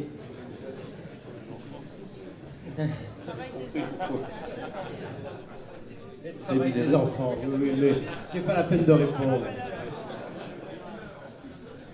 Et d'ailleurs, on ne dira rien. Je paye en smartphone. Non, mais réponse est difficile, surtout que ma femme est dans la salle, mais oui, le soir, au moins avec ma femme, on ne parle pas mal, effectivement. D'abord parce que, vous le disiez vous-même, dans une entreprise, d'abord, en gros, dans une entreprise à taille de Michelin, vous avez au minimum 1 à 2 tuiles par jour, si vous voulez, d'emmerde, si vous voulez, pour appeler les choses par leur nom. Donc, peut-être quelquefois, ça fait un peu de bien de pouvoir partager tous les ennuis qu'on a eus dans la journée, et puis aussi les satisfactions et les succès. Alors, on ne dit pas tout, non, bien sûr que non. Il y a quelquefois des soucis qu'on n'a pas envie de partager tout de suite, mais généralement, votre épouse s'en aperçoit très vite et voit bien à la tête ou un certain mutisme que vous êtes préoccupé, et que si on parlait un peu plus, peut-être que ça allégerait la charge. Avec les enfants, c'est différent. On parle plutôt de ses succès, effectivement, avec ses enfants. Parce que je dis qu'il y a des tuiles tous les jours, mais il y a aussi beaucoup de satisfaction et de temps en temps des succès. Ceux-là, on aime bien les partager avec ses enfants. Les bêtises qu'on a faites, on a tendance parce qu'on en fait beaucoup, on a tendance à les garder pour soi et éventuellement les avouer à son épouse. Oui. Et puis, il ne faut pas exagérer, la vie de chef d'entreprise est très difficile, mais elle est très exaltante aussi, donc il y a des choses à partager. Tout à fait. Absolument. Bon, de toute façon, je sais que c'est un sujet insoluble, puisque on pourra toujours dire qu'on prend sa femme pour son psy, et c'est pas bien, mais d'un autre côté, si on ne la prend pas pour son psy et qu'on a besoin d'un psy, on va voir un psy et c'est ça de moins de temps pour son épouse. Donc, c'est pas très facile à résoudre. Alors, on va vous donner la parole, si vous la souhaitez, pour de questions, brèves interventions et réactions. Et pour vous laisser y réfléchir, vous les formaliser si vous les avez en tête, j'ai posé un peu rapidement une question à laquelle Claire Simon a déjà répondu, mais les 3 hommes ne l'ont pas fait. C'est à propos de ces fameuses prolongations de la main.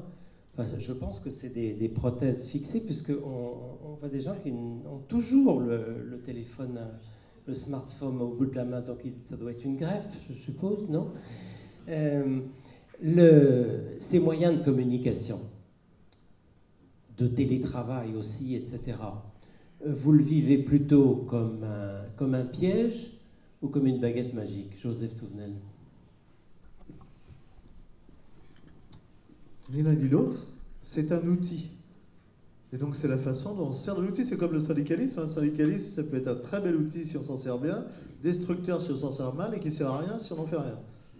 C'est pareil, tous ces outils modernes, c'est à chacun de les utiliser à bon escient. Alors il y a le risque de la laisse électronique, avec, voilà. Alors comment je m'en sers ? D'abord moi-même, on voit que souvent, moi je suis un peu, il y a 2 jours j'étais dans un dîner avec l'ambassadeur de Russie, on n'était pas si nombreux que ça, et je voyais à la table quelqu'un qui était avec son smartphone. Je pense pas qu'il y avait d'urgence, sinon il serait sorti s'il y avait vraiment une urgence considérable. Mais c'est un problème d'éducation. Et nous étions pourtant dans un milieu... Enfin, il n'était pas avec le pape.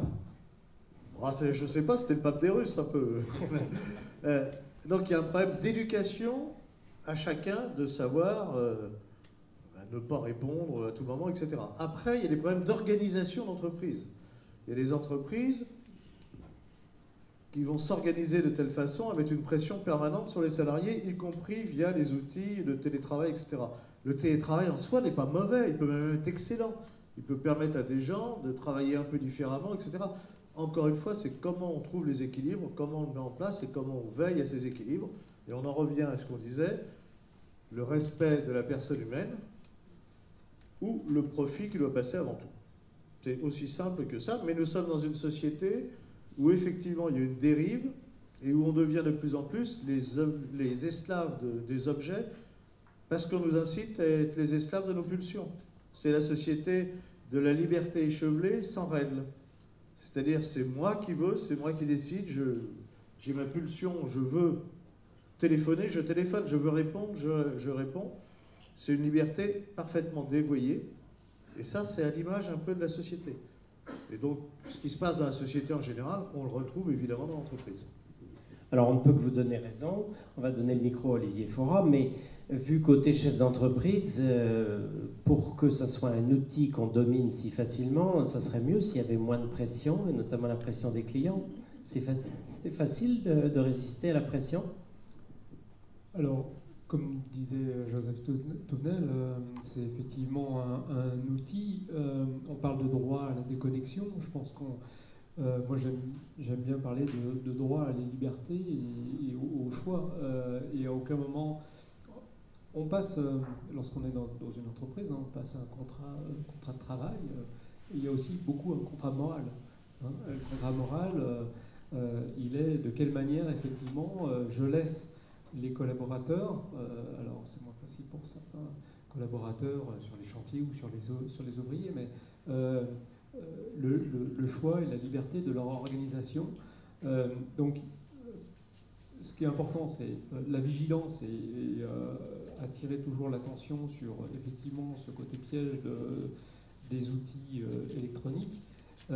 Mais aujourd'hui, certains collaborateurs, finalement, le perçoivent, en tout cas dans mon entreprise, comme une liberté et comme la possibilité de choisir leur moment de travail. Et notamment la possibilité de partir du travail, de rentrer plus tôt, de prendre une journée et de travailler à 22h une fois que les enfants sont couchés. C'est aussi un moyen de libérer du stress. J'emmène mon ordinateur à la maison, tous les week-ends branché au moins une fois sur mon serveur parce que j'ai une semaine à préparer, un dossier à rendre. Mais ce choix et cette liberté me permet aussi d'arriver le lundi, d'être plus disponible, moins stressé. Et c'est une liberté qui est importante. Et puis il y a la relation aussi que l'on a effectivement avec ces outils. Mes enfants sont effectivement geeks, connectés. On utilise WhatsApp comme lien familial. Voilà, on s'est créé notre communauté des 6. Et donc c'est aussi quelque part un très bel outil pour être disponible régulièrement. Mes filles m'envoient, quand elles ont des bonnes notes, elles m'envoient leurs notes. Voilà. Moins quand elles ont des mauvaises notes, donc ça va peut-être le même aspect de l'échec et de la réussite.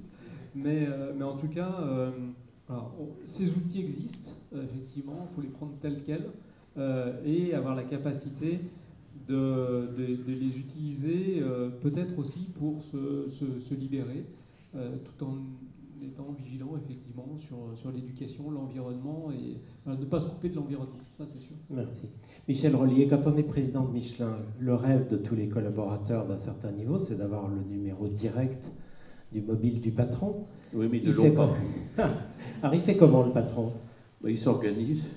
D'abord, il a plusieurs assistantes qui se relaient et qui font un solide écran. Et même mon adresse mail n'était connue d'un très petit nombre de personnes dans l'entreprise.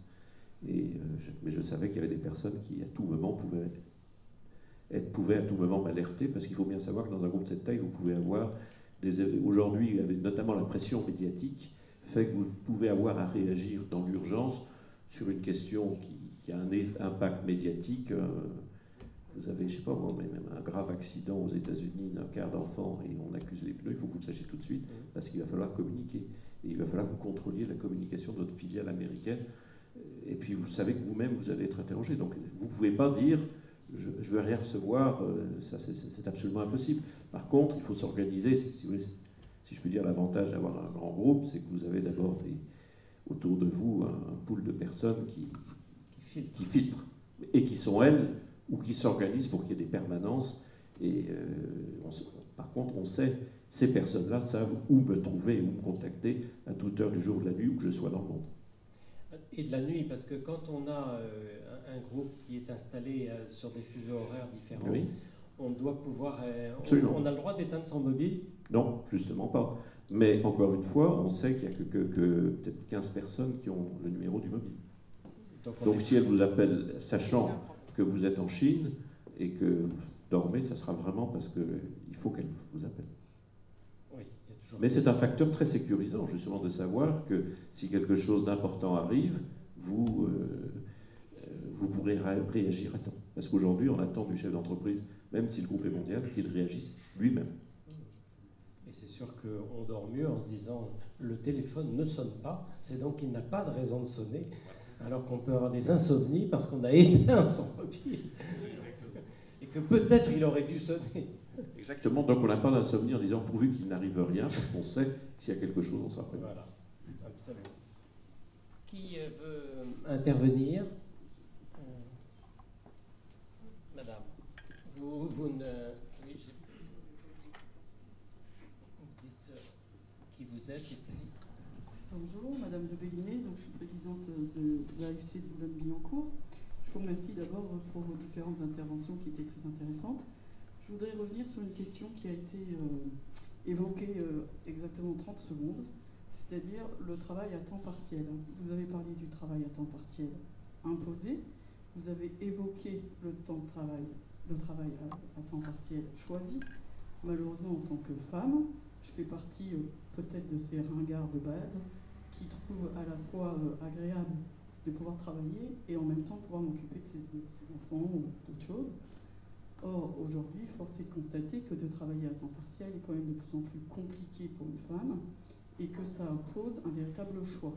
À titre personnel, j'ai eu la chance de faire des études, donc de pouvoir travailler avec, je dirais, une liberté plus importante peut-être que celle que vous avez évoquée. Cela dit, aujourd'hui, force est de constater que les entreprises, me semble-t-il, n'ont pas tant de choix que ça de nous embaucher et de nous laisser la possibilité de travailler à moins de 80%, plutôt mi-temps ou 70%, ce qui était pour moi mon objectif. Mais de ce que j'ai pu comprendre avec les jeunes femmes qui arrivent de 30-35 ans, en fait, beaucoup aimeraient avoir ce type de rythme qui est quand même de plus en plus complexe. Donc j'en arrive à ma question. Comment pensez-vous qu'il sera possible de pouvoir, pour nous les femmes, avoir réellement le choix, sans être influencées par la société, je dirais, aussi bien d'un point de vue sociétal que d'un point de vue industriel ou d'entreprise, de pouvoir choisir et mettre en valeur cet équilibre qui, pour beaucoup d'entre nous, je crois, est important, à la fois mettre en valeur nos capacités, nos compétences, aussi bien d'un point de vue familial que d'un point de vue professionnel. Merci. Qui veut commencer? J'ai embauché une personne qui travaillait 2 jours sur 3 par semaine dans un service financier. C'était un homme, car il avait inversé sa vie familiale. Sa femme travaillait comme directrice et lui était à temps partiel. Donc c'est faisable. C'est une conception un peu décalée dans notre monde actuel. Voilà, moi ça me choque pas. Donc après c'est pour quel poste, pour quelle mission. Il faut pas que ça. Enfin, on parlait des temps partiels en grande distribution. J'en ai vu tellement. C'est un peu de la paupérisation du travail. Donc je suis un peu. C'est un peu compliqué pour moi ce monde-là. Mais faire du temps partiel. Parfois, il y a des gens qui arrivent en entreprise et qui expliquent que pour être bien, ils ne peuvent travailler peut-être que 3 jours par semaine. Si l'entreprise peut... Aujourd'hui, on est dans des modes de fonctionnement où, sur certains postes, on est en train de réfléchir si, dans l'entreprise, on a toujours besoin de ces postes-là à temps complet. Parce qu'ils se dessinent autrement, parce que nos organisations sont en train de bouger aujourd'hui. Il y a un certain nombre de métiers qui sont en train d'émerger. On n'a aucune idée de ce que ça va donner d'ici 5 à 10 ans. Très honnêtement, moi j'ai des métiers que je recrute aujourd'hui, je ne savais même pas qu'ils existaient il y a 5 ans. On me parle de trucs novateurs, je dis, alors là, il me faut un responsable de recrutement parce que sincèrement, je ne sais même pas que ça existe et je ne sais même pas à quoi ça sert, donc il va falloir m'expliquer. Donc on a parfois dans nos organisations des ajustements à faire et si on peut le faire, autant le faire puisqu'on rend quelqu'un heureux. Et si la personne travaille déjà pour nous, on a un avantage à s'adapter puisque connaissant l'entreprise, elle a déjà tout son réseau, son mode de fonctionnement, ses liens. Donc elle nous fait gagner du temps d'une certaine façon que de dire non et d'être obligé de recruter quelqu'un qu'il va falloir former, qui devra créer ses réseaux, qui devra apprendre la maison. C'est compliqué, donc il vaut mieux, de mon point de vue, essayer d'arranger le truc pour que ça marche, quoi. C'est l'intérêt commun. Ben voilà, c'est l'intérêt général commun qui prime, quoi. Voilà. Après, oui, enfin...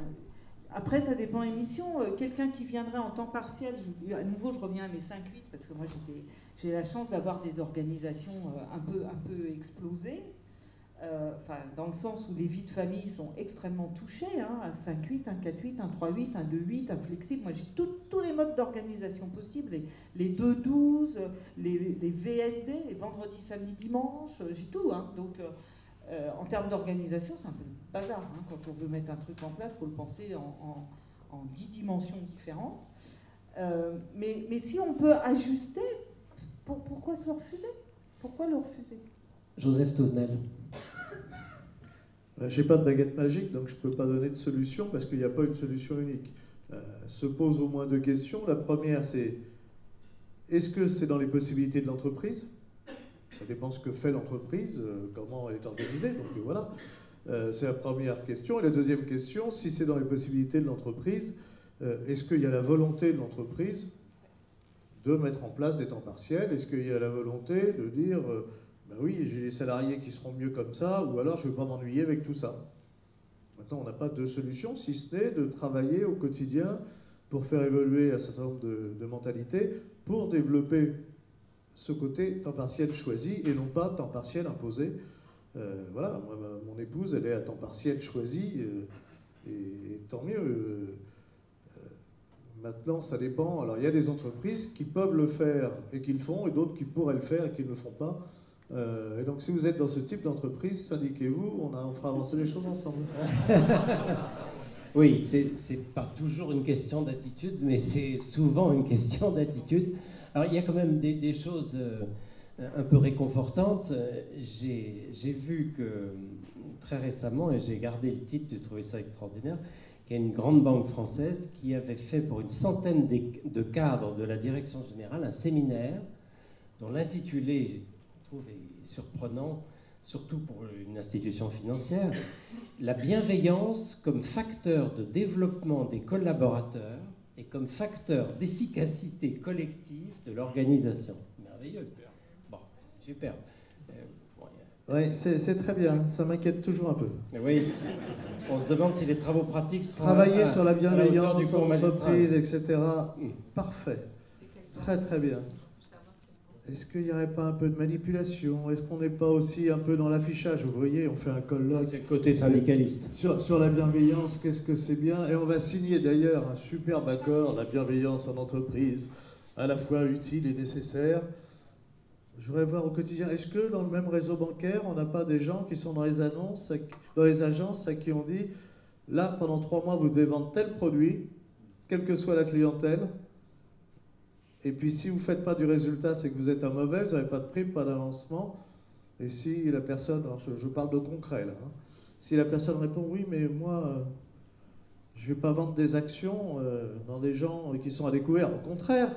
Au contraire, ça va monter, donc allez-y. Et dans les mêmes réseaux, on nous fait les coups de la bienveillance. À un moment donné, partons très, très basiquement, comment on travaille? Est-ce qu'on ne met pas les salariés, notamment dans le système bancaire, dans des situations moralement très très difficiles, en ayant des exigences? Parce que voilà, ce colloque ne m'était pas inconnu. Et bon. Il a un peu. Et ce que je vous disais était aussi une réalité que j'ai pu voir, puisque j'ai été homme de ménage, mais j'ai siégé pendant 10 ans à l'autorité des marchés financiers, et plus précisément à la commission des sanctions. C'est-à-dire, en gros, pour ceux qui ne connaissent pas, en France, vous avez 12 juges en matière de délit sur les marchés financiers. Pendant 10 ans, j'ai été un des 12. Ce qui m'a donné une vision des entreprises. Elle est un peu sur le fond, sur certaines entreprises qui étaient d'ailleurs, voilà, qui organisent ce genre de colloques et qui sont des clients habituels de notre noble institution. Il y a quelquefois des entreprises qui ont la réputation de faire des chartes qui sont affichés soigneusement partout, le meilleur endroit étant la place d'honneur, c'est-à-dire derrière le bureau du cadre qui a l'honneur d'avoir la charte, et effectivement c'est le seul endroit où il n'a aucune chance de l'avoir. Cela dit, s'il peut y avoir plus de bienveillance dans toutes les entreprises, tant mieux. Madame. Bonjour. J'ai bien aimé ce qu'a dit M. Touvenel tout à l'heure en proposant un salaire pour les mères qui travaillent au foyer. C'est quand même un vrai problème de société qu'on doit prendre en charge. Bon, actuellement en France, il y a une baisse de la natalité et il y a beaucoup de couples qui sont obligés de travailler tous les deux parce que sans le salaire des deux parents, la famille ne s'en sort pas. Il faut vraiment qu'on trouve une solution. Moi personnellement, bon, j'ai eu 5 enfants, mais j'ai vraiment choisi de m'arrêter. J'ai privilégié l'éducation de mes enfants. Bon, après, il y a eu un moment où j'aurais eu envie de retravailler, mais c'était difficile quand même avec les accompagnements. On a des choix à faire, mais on est pénalisé après financièrement par rapport aux autres. Et je vois que le monde devient de plus en plus difficile. Pour mes propres enfants, c'est de plus en plus difficile. Moi, ce que j'ai pu faire, je ne sais pas si mes propres enfants y arriveront. Donc je pense qu'il faut vraiment que l'ensemble de la société se penche sur ce problème et qu'on trouve des solutions pour permettre aux femmes de s'arrêter de travailler pendant quelques années, de reprendre leur travail, pour leur faciliter des gardes d'enfants, plus de souplesse dans les horaires. Enfin, je pense que les entreprises ne s'en occupent pas assez et les responsables politiques non plus. Très bien, merci. Alors, on va regrouper ces questions et s'arrêter là. Ce que je propose, puisque l'heure est avancée et qu'en plus il y a un public qui a bien travaillé aujourd'hui, c'est qu'on en profite pour faire un tour de table dans lequel vous pouvez à la fois donner des éléments de réponse à ce qui s'est dit, ou gardez, vous allez commencer, et puis si chacun veut dire un dernier mot, je vous demande simplement de vous tenir à 2 minutes maximum. Allez-y. Claire Simon, vous savez faire ça? Je vais essayer de répondre un peu de manière diffuse et concrète. J'ai oublié la première question, mais elle va me remonter à la tête. L'organisation, donc je vais accélérer le débit, comme ça je suis sûre de faire 2 minutes. L'organisation des mails, etc. Du bon usage du mail. On ne fait pas un répondre à tous simplement pour dire merci. Moi j'ai à peu près 180 mails par jour, c'est juste pas possible de les lire, donc je ne les lis pas. S'il ne revient pas 3 fois, c'est qu'il n'était pas urgent, donc j'ai bien fait de ne pas le lire. Déjà, ça simplifie beaucoup de choses. Bon. Donc une petite charte de la bonne utilisation du mail, ça permet déjà de bien clarifier comment on gère ça. Le télétravail, c'est une volonté ou pas de l'entreprise de pouvoir le faire sur des organisations qui permettent de le faire. Mon voisin a la possibilité, avec ses 40 salariés dans son mode de fonctionnement, peut-être de donner cette liberté-là. En milieu industriel, parfois, on doit veiller à une forme d'équité, c'est-à-dire ceux qui sont coincés derrière leur machine, ils ne peuvent pas partir avec la machine à la maison pour pouvoir produire. Donc, il ne faut pas non plus favoriser toute une population et défavoriser une autre. Il faut trouver des équilibres justes et équitables. Donc il faut faire attention à ce qu'on fait, mais on peut le faire à partir du moment où, là, en tant que DRH, je veille à ce que ce soit correctement encadré pour que ça se fasse bien. Les gens qui reviennent d'un accident du travail ou maladie professionnelle de manière progressive, je trouve ça positif. Je suis quand même d'abord favorable pour, dans la mesure du possible, qu'ils ne quittent pas l'entreprise. Donc on travaille sur des postes aménagés, des postes adaptés pour que la personne continue de travailler, même si elle ne fait pas exactement ce pourquoi elle était au départ destinée, mais elle continue son activité dans l'entreprise. Et de cette façon-là, elle ne perd pas le lien avec l'entreprise. Parce que 3 mois, 6 mois, 10 mois, 12 mois d'absence, c'est compliqué de revenir. Donc il faut mieux d'abord travailler avec le médecin du travail, de voir comment on peut ajuster la possibilité de travail pour que la personne reste rattachée à l'entreprise. Voilà, c'est répondre. Et puis je dirais mon mot final. C'était concret. Voilà. Olivier Fora. Alors pour une petite et moyenne entreprise, premier point je reviens juste effectivement sur la possibilité de choisir. Moi je suis très rattaché finalement à la compétence, et on trouve toutes les solutions possibles lorsqu'on a vraiment envie de garder le collaborateur. Voilà, donc on trouve souvent beaucoup de solutions. Ça, c'est un premier point. Sur les emails, l'entreprise aussi apprend avec l'évolution des outils. J'ai à peu près la même quantité d'emails par jour. J'éduque mes collaborateurs et je les incite à me mettre pour info, pour action, pour réponse, vous voyez, en tête de mail déjà sur les objets. Ça permet de trier et faciliter. Donc après, c'est une question d'apprentissage. Et puis maintenant, il y a des blogs d'entreprise qui évitent d'encombrer les boîtes d'email, etc.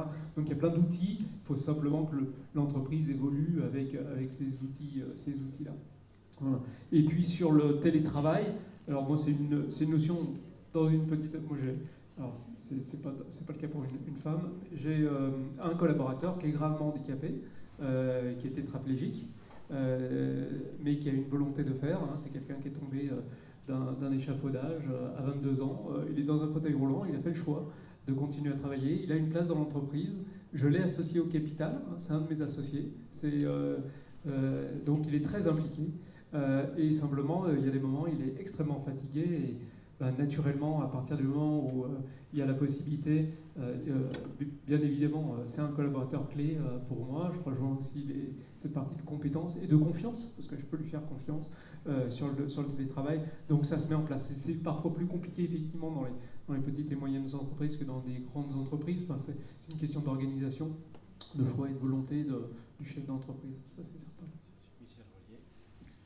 Vous avez raison, madame, les règles, il faut les respecter. Je veux vous avouer une chose, cette règle de 9h, au bout de quelques temps, on a envoyé quelqu'un vérifier si les salles de réunion étaient bien vides. À 9h moins le quart, elles étaient toutes pleines. Donc, il a bien fallu, effectivement, vous avez raison, quand on décide qu'une chose doit être faite, il faut veiller à ce qu'elle soit appliquée. Vous savez, les entreprises sont sous une pression extrêmement forte, et qu'on ne mesure pas toujours. Et ça, c'est un facteur à prendre en compte parce que souvent, ça a une conséquence, c'est que cette pression, malgré tout, elle se diffuse dans l'entreprise et peut engendrer des comportements fâcheux. Mais vous savez, toutes les chefs d'entreprise ne sont pas tous des bourreaux. Moi, je connais quelqu'un qui a une maladie dégénérative. Il travaille dans une grande banque. La banque a quand même mis un chauffeur à sa disposition qui le prend le matin, l'installe dans la voiture, le réinstalle sur sa petite voiture au bureau et il a un travail qui a été adapté à la maladie qu'il a. Donc, vous voyez, il ne faut pas non plus quand même trop noircir la situation, même si cette pression est très forte. Je voudrais dire aussi que dans les entreprises maintenant, on développe beaucoup des enquêtes faites par des organismes indépendants d'entreprises de manière anonyme sur le bien-être au travail. Et ça, c'est quelque chose quand même qui fait remonter beaucoup d'informations et qui permet souvent de déceler des situations anormales, notamment avec des managers anormaux. On a également dans les entreprises aujourd'hui des hotlines, vous savez ce qu'on appelle les whistleblowers en anglais, qui permettent aussi, quand il y a des situations vraiment anormales, d'alerter indirectement et d'une manière qui ne vous mette pas en cause, de faire remonter vers la hiérarchie à travers un cabinet extérieur des situations qui peuvent être vraiment préjudiciables à des salariés. Quant au travail, moi je suis frappé, je travaille beaucoup actuellement plutôt avec des cabinets d'avocats, des conseils, des consultants et autres, et très souvent, bêtement, quand j'appelle le mercredi, on me dit mais madame Intel ne travaille pas aujourd'hui. Donc j'ai quand même le sentiment que ça se diffuse. Et n'oubliez pas que l'entreprise va complètement évoluer avec les nouvelles générations d'entreprises digitales, qui va d'ailleurs peut-être même disparaître. Quand on sait qu'une entreprise comme WhatsApp de 55 salariés peut valoir 20 milliards, ça vous montre bien que le modèle d'entreprise va beaucoup évoluer dans les années qui viennent, et ça peut avoir un impact favorable. Oui, merci. Sur les chartes d'entreprise, la réflexion collective est toujours utile quand elle est vraie. C'est tout le problème entre l'affichage et la vérité. Ça a été dit, il y a des entreprises qui fonctionnent avec des enquêtes, ça permet d'ailleurs qu'ils viennent avec les organisations syndicales de faire les remontées, de prendre, mais je suis toujours très méfiant sur l'affichage et la capacité de certains à faire plus de mousse et de com que de la réalité. Imaginez une charte d'entreprise faite par Bernard Tapie, ma confiance serait relativement limitée. Sur le télétravail, ça peut être un bon outil, comme ça peut être un outil... s'il est mal utilisé, qui peut avoir des conséquences perverses. Donc nous, notre rôle, nos syndicats, c'est d'accompagner justement les personnes, les négociations, de mettre en place avec les sécurités, les barrières et l'information. Il y a des choses toutes simples. Si je télétravaille chez moi, je tombe dans l'escalier, accident domestique, accident de travail, accident de trajet. Et donc tout ça, il faut le voir en amont pour éviter ensuite sorte de drame. S'il y a un incendie alors que ça vient de l'ordinateur, quelle est la compagnie d'assurance qui prend en charge? Il y a des choses très... Les horaires, fixer un peu des plages horaires pour éviter... Voilà. Et ça, c'est le rôle d'une organisation syndicale, d'aider à négocier et de montrer quelles sont les bornes qui vont être mises et les sécurités qui vont être mises. Après, ça peut être un excellent outil ou un outil aux effets pervers comme tous les outils. Sur le retour à l'accident du travail, ça a été dit, hein, c'est le problème de l'accompagnement. D'ailleurs, sur toutes les absences, congé parental d'éducation, congé maternité, il faut vraiment travailler sur l'accompagnement, la reprise. Si ça a été très long, et là, il y a un rôle qui n'est pas que le rôle de l'entreprise, parce que c'est aussi le rôle de la société, de mettre en place les moyens, notamment pour des mères qui, pendant plusieurs années, se sont arrêtées pour élever leurs enfants, comment elles reviennent en activité, quelles sont les formations qu'on met à leur disposition pour qu'elles retrouvent avec les nouveaux outils, etc. On a un effort considérable à faire en ce domaine, me semble-t-il. Enfin, dernier point, on a évoqué tout à l'heure les femmes en entreprise. Moi, c'est une sorte de non-sujet. Voilà, elles ont toute leur place, elles sont différentes des hommes, donc les réactions ne seront pas forcément les mêmes, etc. Enfin, tout ça me semble être une sorte d'évidence. Par contre, il y a quelque chose qu'on nous cache très fortement, et moi qui m'a intéressé, il y a une étude relativement récente, vous savez, la fameuse différence salariale entre les hommes et les femmes. Là, je vais vous dire, c'est pipeau en France. Aujourd'hui, c'est 0,4%. 0,4%, et ça touche beaucoup plus d'ailleurs les femmes qui sont en haut de l'entreprise que les autres. Et pourtant, vous allez me dire, mais il y a des différences. Oui, parce que quand on regarde bien, ça ne touche pas les femmes en général. La différence salariale, elle n'est pas du tout de 0,4% quand on regarde les mères de famille. Alors arrêtons de dire, il y a quelques années c'était vrai, arrêtons de dire qu'il y a une différence essentielle sur le salaire des femmes. Aujourd'hui en France, c'est 0,4%, c'est sur le salaire des mères de famille. C'est quand des femmes ont charge de famille que là naît une différence salariale considérable. C'est une étude qui est parue il y a 2 mois et demi, 3 mois, très intéressante, et qui passe sur le boisseau parce qu'elle n'est pas dans le move. Donc il y a une différence, il y a toujours une différence. Elle touche les mères de famille, elle touche marginalement les femmes, et celles qui sont le plus touchées, c'est les femmes dans les comités de direction, etc. Où là, effectivement, on retrouve une différence salariale. Voilà. Je vous dis ça parce que la façon quand on aura plus d'adhérentes dans les hautes sphères des entreprises, on pourra mieux travailler pour vous. Pour le moment, nos adhérentes, c'est plutôt la caissière de Mammouth. Donc je vais plutôt servir celle qui paye sa cotisation et qui gagne beaucoup moins que celle des cap. Voilà. Ce que je vais vous dire, je vais vous donner cet exemple parce qu'on a une manipulation des esprits permanente au détriment de la famille.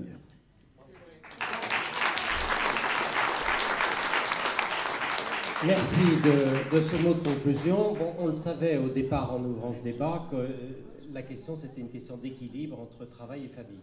Ce que les intervenants ont bien montré, c'est que d'un côté, l'activité des parents, quelle que soit l'activité, qu'elle soit domestique, bénévole, salariée, cette activité des parents, elle est un vecteur irremplaçable de transmission des valeurs dans la famille. Et c'est au cœur du sens du travail. Que d'un autre côté, le surengagement peut être un facteur de déstabilisation des enfants, du couple, de la famille en général. Et que la difficulté vient du fait que c'est pas facile de gérer ça, c'est pas simplement parce qu'on veut gérer les choses de manière équilibrée qu'on peut les gérer de manière équilibrée. Il faut tenir compte des responsabilités qu'on a assumées, côté entreprise, côté travail, mais aussi côté famille. Et de l'autre côté, il faut aussi tenir compte des entreprises dont l'attitude, on l'a vu, est très différente sur ce sujet-là, même si on peut espérer que ça aille dans le même sens.